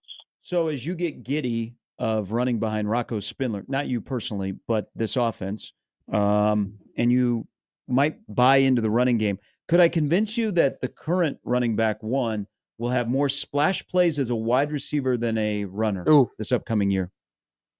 I think you could sell me on that. I mean, I think that he's off the top of my head, like I have like 1,400 total yards would be great to see from Emmett Johnson. I think he was just under 1,000 last year, so it's not that dramatic of a jump. I don't look for him to be like 170 yards on the ground ever. I don't know if he's going to get enough volume in terms of that, but could he average like 150 yards total a game between receiving and rushing, which would be well past 1,400? I mean, I think that's a possibility. It's in the realm of possibility, and I've used this stat on every radio appearance I've had this week, so apologies because you're at the end of the week here, but he caught as many passes in the USC game, the first one with Dana Holgorsen, as he caught in the entirety of 2023. So, yeah, they're going to use Emmett Johnson in a way that he hasn't been used as much before. And his touch number was, since Dana Holgorsen got there, he touched the ball on average 20 and a half times across those 4 games. I mean, it's It was a different chart or a different efficiency. And again, it wasn't that it looked different in terms of how they were lined up or anything, but they utilized Emmett Johnson in a way that lets you think that there's more out there with a full season.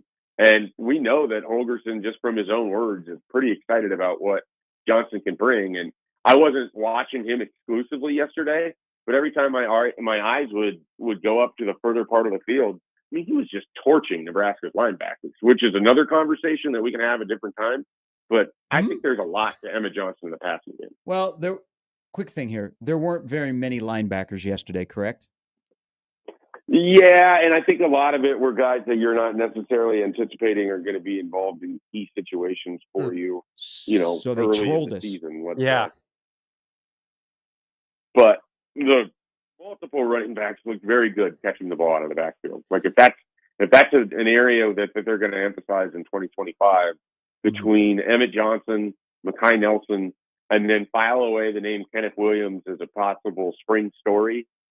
We'll see if he becomes anything more in the actual 2025 season, but you get the sense that they like what he can bring too. They liked it enough. They moved a guy they liked a lot, Rowdy Bauer, to safety.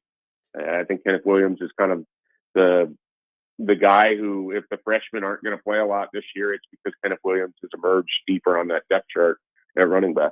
Hey, you said it earlier that you're kind of talking yourself into Nebraska's run game. Let's just enter your head here. What is the conversation that you're having with yourself as to why you're convincing yourself, hey, this might actually be good, but also what's kind of holding you back from really putting a stamp on it?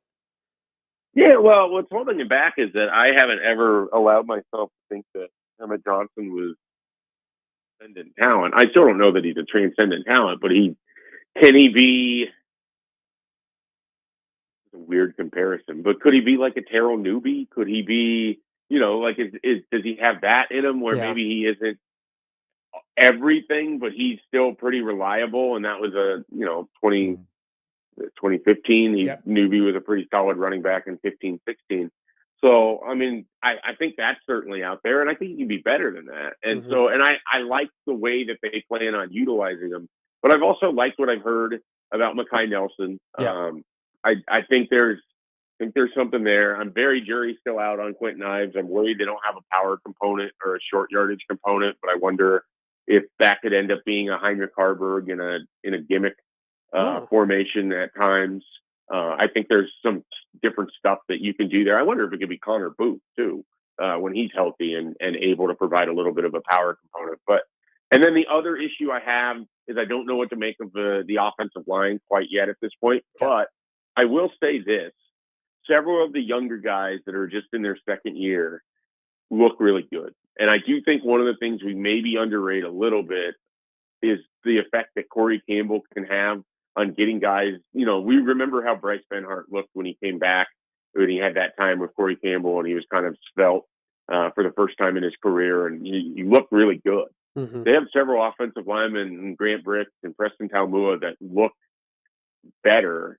And we hear all the time, if you're confident in how you're looking, if you're confident in what you're doing in the offseason in the weight room, it translates over to the field. And so I'm not looking for Grant Bricks or Preston Taumua to take starting jobs. But if you have that kind of depth, and if they're pushing the guys in front of them and you're getting your best 5 linemen out there, I feel a lot better about Nebraska, even if I'm concerned about what it looks like on the top end, if I feel like they have depth back there behind them. And I think they do. I wonder if we aren't going to end up at the end of 2025 talking about the offensive line and some of its younger guys who have emerged or people that have taken advantage of playing time in a lot of the same way we ended up talking about the 2023 defensive line. I wonder if that's out there for Nebraska. So your observation about the offensive line, and I don't want to tell on myself because I snicker at this, but then sometimes I do it like yesterday. Hey, they look the part. Keona Davis, by the way, looks the part. But back to the offensive lineman. So Pritchett comes in. He's already a big dude. Spindler looks doesn't talk, apparently. Never says a word. No, he doesn't. And then you have Spindler, who looks like a Coke machine.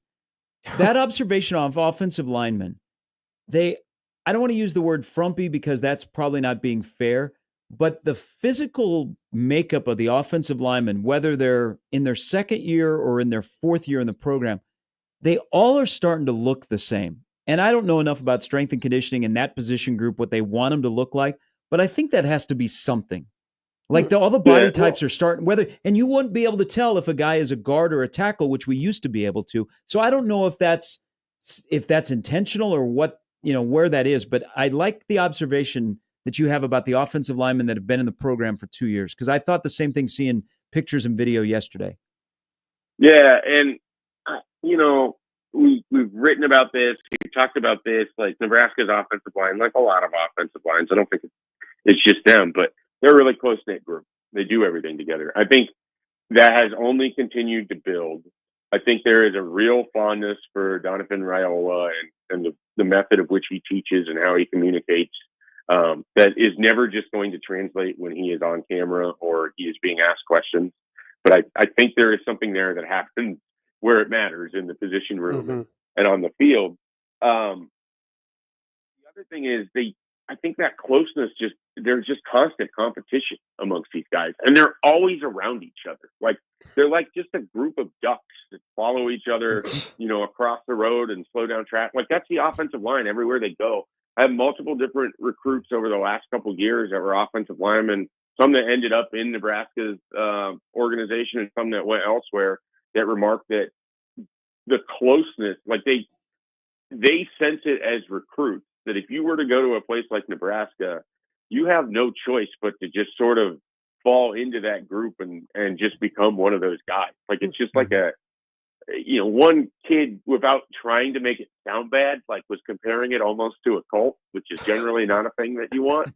But like that's just kind of the level that they have. And so like if a guy like Grant Bricks and Preston Kalmua are seeing what Henry Lutovsky and Justin Evans and some of these other guys are doing, and they know they can move weight in the weight room, and it becomes this competition of, okay, let's see which guy can do the most, or who's going to pick it up the most today, or you were here last week, can you get one more? Like, I think they are steadily competing all the time. Who can eat the most when they go out for wings? Who can do, it's like that competition and that friendly sort of fire and relationship.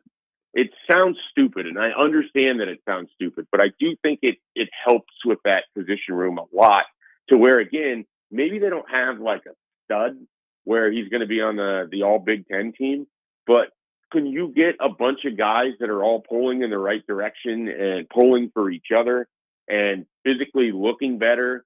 I mean, we've heard they've run the ball well on Nebraska's defense in live periods, particularly the inside running game. But they're moving Nebraska's defensive line. Now Nebraska's defensive line looks a lot different, but this isn't the offensive line that you're expecting to see start against Cincinnati either. Yeah. So that should give a little lift there too. Mike, I know that these kind of open practices, you pay attention a lot to players, but I always found when I went there, you'd find out a lot about coaches, right? And their coaching styles and how they communicate with players. Was there anything that in that regard that stood out to you during that period?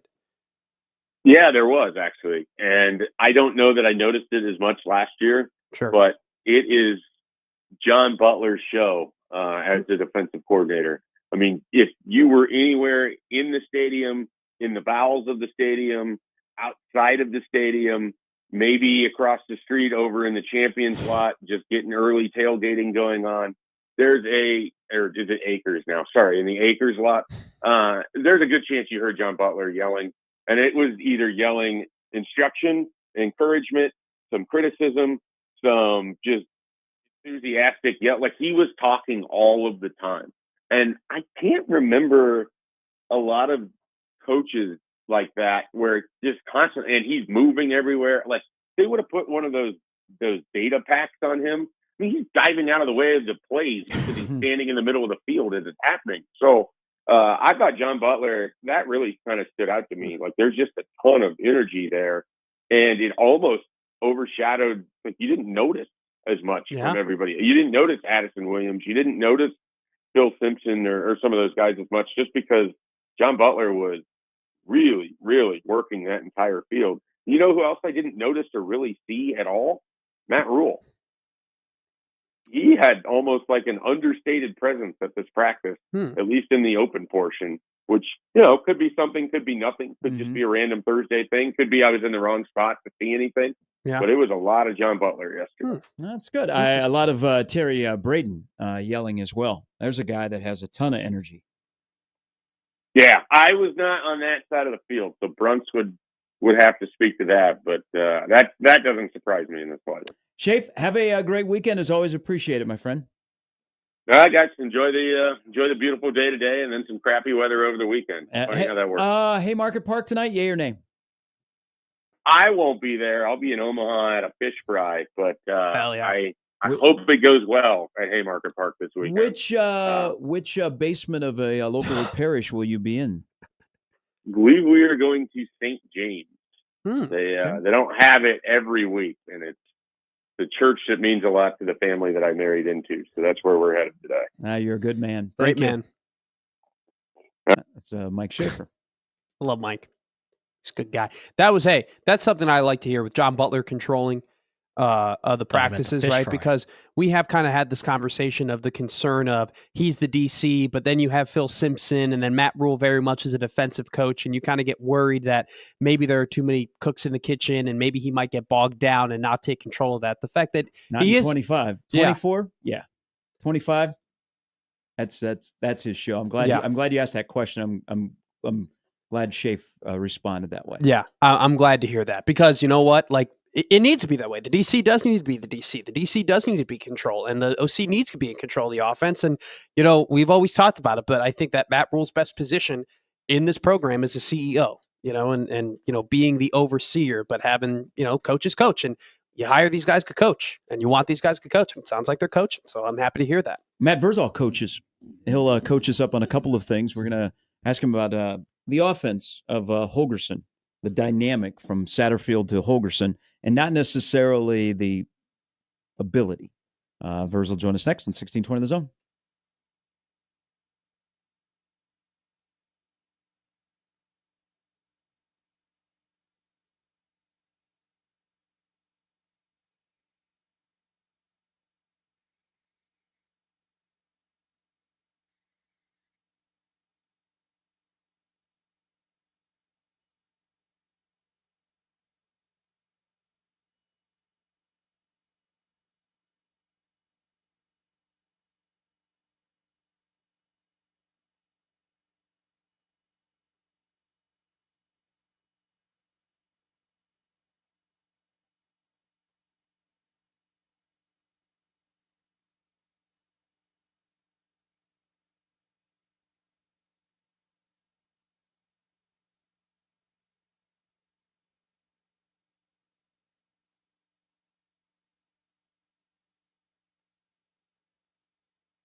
All right. Tradition like none other. 1 week from today, we will talk to this gentleman from Chicago ahead of the Cubs opener against the Padres. But right now, we talk to him when he's sober. It is Matt Verszall. Good morning, Verz. Morning, boys. Morning. Yeah, the trip preparations have started. I got to cut about 10 here in the next 6 days, and we'll be good to go. Awesome. Ooh. You got to cut 10? Always do. I started last week. I cut about 7 last week, so I'll cut another 7 to 10, and then when I get back on the plane on Saturday morning, I'll be back to what I started at. Okay. All right. You don't need to cut weight if anybody has seen you over the last couple of years. You look great, by the way. Thanks, buddy. Yeah. It's hard to polish a turd, but you got to give it your best effort. Hey, that's what a lot of people say. I'm looking. It's on my wall, actually. I'm looking at the weather for next week because the last couple of times you've gotten like crappy weather. 50 for a high, about a 24% chance of rain next Friday at Wrigley. Perfect. It did rain last year. We went down into the booze room. We were in 1914. 1914? Yeah, nice. oh yeah. Nice. How was that? It's incredible, ain't it? It is very cool. Yeah. It's a very. I would like to actually get down there before the game because you can actually, I guess, watch the guys warm up. Yep. Because they move these little pictures away and you can see them go at that. To me, would have been kind of cool. For me, I just I'm very sensory stimulated. So if I get to a ballpark, I want to sit in my seat. I want to see what's going on. I want to take it all in. But the ability to walk down and grab whatever booze you want that's already paid with your little wristband and you go back out to your seat, that's pretty good. That's a pretty good perk as well. It's pretty awesome. It's pretty awesome. Also, that bar is so long. I mean, that's one of the biggest bars I've ever seen. Yep, and the Ricketts are not afraid to oversell membership, so yes, pretty crowded in there. Yeah, and we waited for one guy that was having too much fun to vacate his seat, and so we took his seat, and then my buddy Paul took a quick nap. So a lot just happened there. We went from 0 to 60 pretty damn quick. Yep. Let's football because so yesterday, at open practice, and I think we all had reasonable observations. But we know the offensive line coach is Donovan Raiola. But people, when they see the offensive line, it's not just one position coach. Aaron Coling is heavily involved as well. And he's gone from, I think, a GA to an analyst to, now he can be more on field. They don't care. It's assistant offensive line coach. You played in a system where you had 2 offensive line coaches, the greatest offensive line coach of all time in Milt Tenneper, and then a really, really good coach, both, by the way, rest in peace, Dan Young. How does the dynamic work when you have 2 really, really good brains coaching the offensive line? How do they divide up the duties? Because every time I see Donnie, I also see Aaron nowadays. Mm-hmm. So the way anything in life will work is if you've gotten to the point where it's you and somebody else working together, you've got to be, especially now, hyper aware to not undercut anybody, but you've got to respect that person's time. And the couple practices I've seen, they've worked really, really well together. They're on the same page and they speak the same language. There's not a lot of, he told me this, but now you're telling me this kind of setup. Like they've got to be in lockstep. The way Dan and Milt did it was Milt would handle all of the run stuff. So like when you'd start practice, I think, just for example, your 1s and 3s were with Milt doing the offense or doing the run stuff. Your 2s and 4s were with Dan doing the pass stuff. Then you'd switch and you'd go over it. You say, hey, this is what we're going to see this week. And then you just rep it mentally and then you rep it physically. And then you just, when you got to practice, you just got the majority of your physical reps. But it wasn't like the other would not comment on their non-specified thing. So if you're getting into a group, because you have, like when we get into group work, you have the infamous 4 groups and you can't, that one coach that's in charge of the run can't be at every group. So you're just, if he says this is how it goes in the group, then when you go to the next group, they're saying the exact same thing. The third group says the exact same thing. Now you're just doing it over and over again with the same voice, the same message, the same thing. You look at wrestling, right? That's kind of the way you got Snyder and you got Manning and you got the rest of the guys. They all just work in lockstep, and there's not good training. I think some of the sports at Nebraska, you don't have that, especially on the men's side. Like I think you're getting multiple messages, but they were great buddies. They had a great banter back and forth, respected the hell out of each other. That's people want to talk like how culture is built. How your coaches get along says a lot about that culture. So when they can get along and they're a unified group, it makes it much, much easier. Matt, for me, offensive identity is a really important thing. Establishing, what you do best and understanding, hey, these are our guns and we're going to stick to them. But nowadays with defenses, they're really multiple and they're, you get so many different looks from opponent to opponent. And so your game plan can't always be the same, right? So, from just an offensive perspective, what goes into balancing keeping your offensive identity, but also making the adjustments you need toward attacking a defense in the most efficient way possible? Okay, so you're pretty young, right? Yeah. How old are you? I'm 22, about to be 23. Okay. So the University of Nebraska has failed you for much of your life. Yes. On the football field, and here's the reason why. Because they wanted to go in and say, oh my God, this defense does X, Y, Z. We can't do this. Okay? Yeah. What's your producer's name? Jimmy. Jimmy. Okay. Jimmy, get your finger on the trigger, okay? All right, Verz, I'm ready for you. They will say these things, and that is complete bullshit. Okay? Here's the reason why.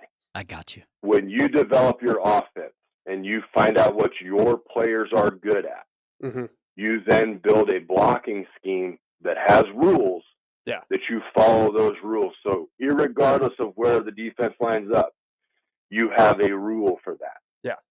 Okay. So now I don't care where you line up. You can line up wherever you would like. We have a rule for it. If you want to put 9 in the box, probably going to be a little detrimental to us, but I can block it. And if I get good talent, then maybe my talent makes a play. It's not something you can hang your hat on. But the reason I'm saying this is when you teach your players, it does not matter where they line up. We have a scheme for that inside of this play we want to run. Sure. That has to be how your mind operates. You can't say, oh my God, they're going to play this defense and it's going to take away our bread and butter. If they can shift to a defense that takes away your bread and butter, it's not your bread and butter. You should be able to adjust to any position that they line up in if the numbers don't get too unfavorable. If they, like I said, if they bring in too many, just the way it goes. But they're selling it out now to have to stop you, okay? But you should be able to walk up to the line of scrimmage with a scheme that is flexible enough to run what you want to run, regardless of what they get. Sure. That's how football offenses that are good operate. Like you think Ohio State gave 2 S's what anybody lined up in once they kind of got their stuff together when the playoffs hit. Like, no, line up wherever you want, bud. We got calls, we got scheme, and we're going to whoop you. And when you can get your players into that mode, now your offense becomes really, really potent. Hey, sticking with offense, there's a lot of offensive coordinators that will they're big brain people, and they know football, and they know personnel, and they know how to scheme them, but they don't know how to call plays when you get to Saturday. How often is that, do you think, that the great minds in football are great Monday through Friday, but on Saturday, all of that scheming that they've done, they don't know how to select the right play at the right time? Why do I think it happens? Yeah. I think they have too much. I think listen, there won't, and I've said this on here, right? So all the plays, we had 40, 50, 70 plays, whatever we were going to run. Okay? There were 4 blocking schemes. Right? Very simple. Different names, different areas you're going to run to, same blocking scheme.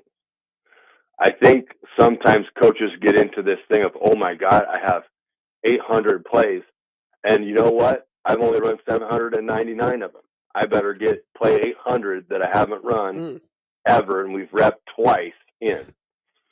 there's a thing out with Bo Nix, and Bo Nix is at a quarterback camp, and he's kind of harping at these kids like, hey, man, even in the pros, my first week in the pros, all we did was work on drops. Something that you think is mundane and you think is boring and you think isn't flash. You want to do this running, jump, pass, throw across your body, blah, blah, blah, blah. It's the minute detail that you've repped thousands of times that makes you good at this. And when coaches pare things down, how many times when Holgorsen took over the play calls did we see very similar play all the time, right? Be good at 12 plays. Run them both ways. Now you're great at 24 plays. Mm-hmm. You've got thousands of reps on those. Play callers who like to show off their huge brains are not good for organization. They are not. Play callers that have pet plays, run them both sides, and you run them well against every defense possible because you have rules and scheme, those are good play callers. Like those are guys that don't have to think, oh my God, it's what we ran this 3 months ago in camp. Let's give this a shot, see if it sticks. No. Find what you're good at, master what you're good at against everything you think you may see, and then just go out and do that. Like you don't have to have these big sheets of plays. Mm-hmm. Your sheets should be situational. Like, hey, if we get into 3rd and 5, this is what we're going to run, boys. And watch the confidence build in your guys and that you have to send out to try to execute said play. Yep. That's when you get a good play caller.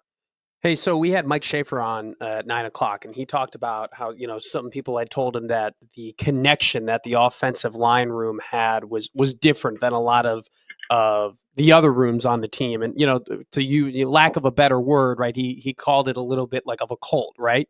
Was just to be kind of blunt here, was that your experience? And if so, what is kind of the importance of having that unique bond in the offensive line room? So the line room, and it's the lines are grinders, man. Yeah, we know 100%. We know what we signed up for, right? But when those groups, the lines, both sides, defense and offense, are tight and right. One of the greatest things I was ever a part of, we had a post spring practice joint party at Milt Tennifer's house, offensive line and defensive line. Mm-hmm. And it was one of the greatest things I've ever been a part of. It was so fun, and it was so no drama. It was just a bunch of big human beings all just having the time of their life. Yeah. And it was great. But if you want to find dysfunction in a team, you have line rooms that aren't tight. When you want to find teams that operate at high levels, your line rooms are right. Because we don't get the ball. We don't need the ball. Your other rooms, you can have drama in your other rooms, and they're tight too. They know for the greater good go I. But if you want to be great at something in the game of football, make sure build your offensive and defensive line rooms to the utmost. Camaraderie. Those that are don't play, we'll call it a cult. That's fine. We're good with that.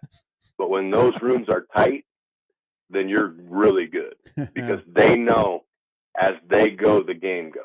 Yeah. You can have whomever you want. That's why I caught hell from all the dorks on the internet when I said, listen, you can chuck all this money at Raiola. You really can. He's an amazing talent. But I would start my next room to chuck it at would be the offensive line, because if you ain't got 5 guys that can protect him, he's going to struggle. Mm-hmm. And it's going to be hard. No, I shouldn't say struggle. It's going to be hard for him to show his maximum potential because he's going to be running for his life. Yeah. And people are like, oh my God, I'm so tired of this. We need a difference maker at quarterback, blah, blah, blah, blah, blah. I'm like, well, imagine now, and Nebraska needs to get off the purse strings too and quit crying poor. Like, you got more than enough money. You can start firing this stuff out there. But you should be the ultimate end game home for linemen in the Midwest from Texas to North Dakota. And you can do that. Like, because Fickle and those guys, for whatever reason, at Wisconsin wanted to change what they do. Thank you. We'll try to get up there and steal all those mutants that you used to have. But you get those, and your great quarterback that you have becomes elite. Mm-hmm. And then that way, if you have a guy that's struggling, he's got protection. He can figure it out on the fly when your lines are good. When your defensive line is good, if you feel you don't have linebackers that are up to what you need them to be, guess what? If you got 4 dudes up front eating blocks, anybody can play linebacker.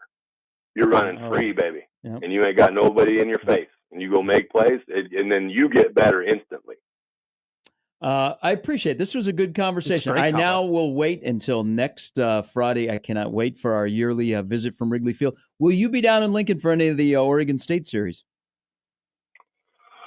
I will not. I drove to Manhattan. I got to go see that. That's a cool little ballpark. Tell you what, man, them K-State folks are different. They are. They got weird little dances they're doing. Been saying that for years. It was awkward. It was awkward. I felt uncomfortable. I did sit next to a guy, Jordan Cooper, who used to pitch at Wichita State. Cool dude. Yeah, just BS with him about baseball, and he asked me about Osborne. I asked him about Dean Stevenson, and we had good conversations. So those two used in the same sentence. Hey, Verz, have a great weekend. Thank you. Thanks, Matt. See you guys. That's Matt Verszall. You can be a knucklehead on Twitter, or what do you call them? Knuckle draggers? No, knuckleheads. Knuckleheads. Knuckleheads. There's a difference. Knuckle draggers compared to knuckleheads a little bit different. More blood. At Verz 51. Always entertaining. Always entertaining, but always insightful. This was one of the best ones. I mean, that was great. And a planned dump executed perfectly like a pro. Hey, by him. McAfee has nothing on this show. No. Swearing is allowed. Yeah, we Not encourage by the host, but by the callers and guests. Mm-hmm. It's the second time now, but it's always entertaining. It always matters. It always matters when Matt uses the dump button, and that was a really. I'll tell you something right now. That was a great conversation. Must be a Matt thing because you guys have that in common. Yeah, we got a connection. I haven't sworn on air for a while. I was talking about the Colorado game last year, and I said they are. But I were swore you on air wrong? 2 months ago. You weren't wrong. Huh? Oh, that's right. Yeah. It was a slip up, but we've been clean. Hey, we've been good. McAfee can do it. We can do it. Yeah. Everybody's Saban's doing it nowadays. Saban's on game day, dropping the S word. Williams from Texas Tech hits the game-winning shot. They interviewed him after the game last night. He dropped the S-bomb. I'm pretty sure Cam Jones said the S word too after Marquette beat Xavier at the Big East. And who cares? His defense was 2 in the morning when that game ended. It's just words. Just words. Just words. Wait till you become a parent. Yeah. Hey, Johnny, just words. Just words. Just words. It's just words. It was a bad call. I would have said the same word. We'll come back and put a wrap on the week after this.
All right, crossovers coming up here in a little bit. Yep.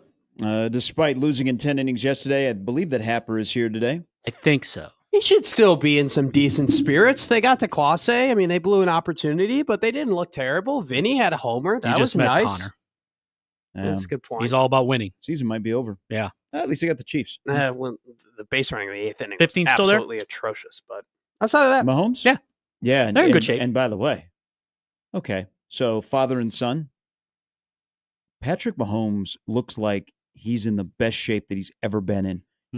So he's celebrating the Texas Tech victory. Yeah. But he was golfing the other day at the NFL Players, wherever Kay Adams got hit by the golf ball yesterday. That was where Mahomes is.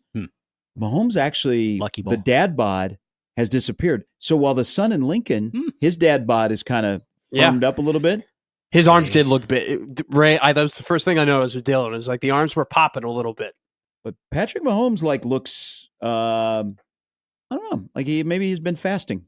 Maybe he gave up food for Lent. Yeah. Just all food, just straight water. Hey, sometimes you do.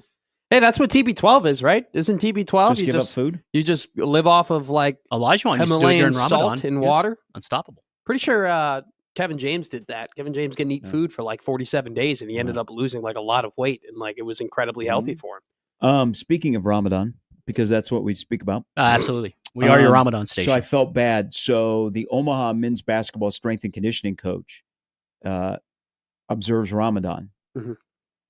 We had some banger of meals in Sioux Falls and in Providence. Lord. Is that how it goes? And he couldn't eat. Oh.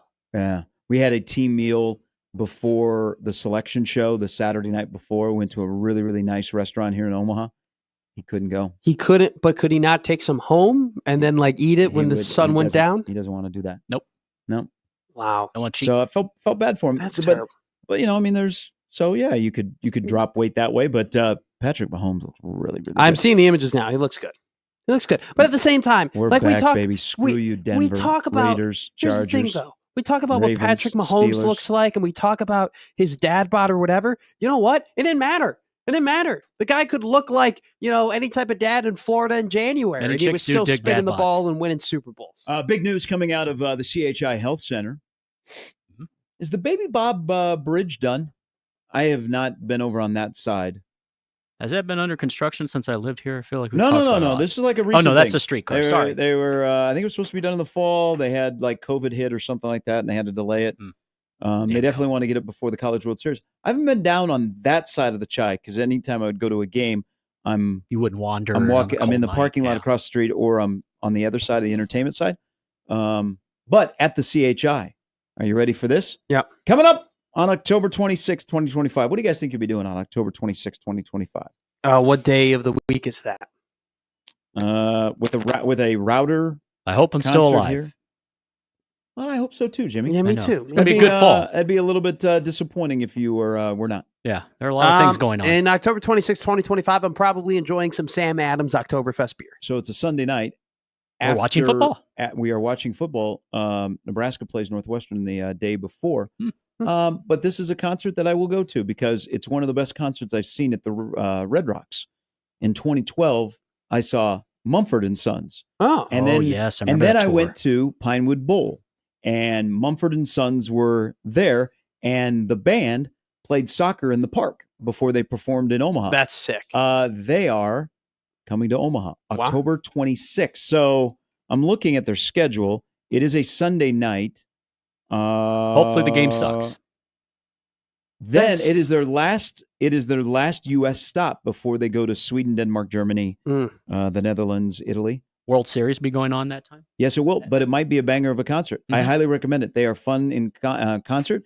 Their music is probably not for everybody, a little folksy, but they have a good time. And at Red Rocks, they were banging. Yeah. 2012, that was a long time ago. But I don't know if they have new stuff coming out, but they are back on tour, and they will be in Omaha on October 26th, so plan accordingly. They have a new album coming out. They do? Okay. March 28th. It is That's today. It is. That is today. That is wild. Hell yes. Hey, Jimmy, that is wild how that happens. Is that why they made the announcement? That they're coming to Omaha? Usually they announced their U.S. tour, 32-date North American Arena and Amphitheater tour. Yeah, it is here. It is our new album, Rushmere, is available everywhere now. I thought hard about that. You can listen to it currently. That's kind of cool. Look at that. So there you go. So we need more Mumford & Sons between now and October 26th, Jimmy. The sun should be grown up. Is that our homework for the weekend? Everybody listen to the Rushmere Mumford & Sons album, and then we'll have a review on Monday? No, I'm just catching up on Lil Baby, his new album. Which, by the way, I heard a couple of walk-up songs from that album. I highly recommend it. I bet you can just roll right through it, as I've been told. Lil Baby's not Glenn Davis's son. That's another great walk-up song. That's one in 5 years. The Space Cadet one. In a Space Cadet. My habitat. That'll be a great walk-up song in 5 years that everybody goes back to. It's like, oh my God, what a classic. And something. Sounds like you're humming the Sanford & Son theme. No, it doesn't. Get the Cool Whip. Well, now you said Cool Whip in. I would be awesome at, I'd be a great ad-libber for rap. I think I'd have a great talent in that, Side hustle. Poll question? Splash! All right. Have a great weekend, everybody. Live, laugh, punt, make memories, have fun, enjoy the weather today because the weather sucks on Saturday and Sunday. Enjoy Haymarket Park tonight. Big game. Nebraska, Oregon State. Load up on some beverages and enjoy the Beavs as the number 5 team in the country is in town. That'd be a big, big deal. Big night for Nebraska baseball. Massive game. Big night for some Sweet 16 that'll lead to the 8 when we join you on Monday. We'll have a Final Four, and we'll have more stuff to talk about. So great weekend, everybody. For Jimmy, for Matt, I'm Gary. The Crossover's coming up next.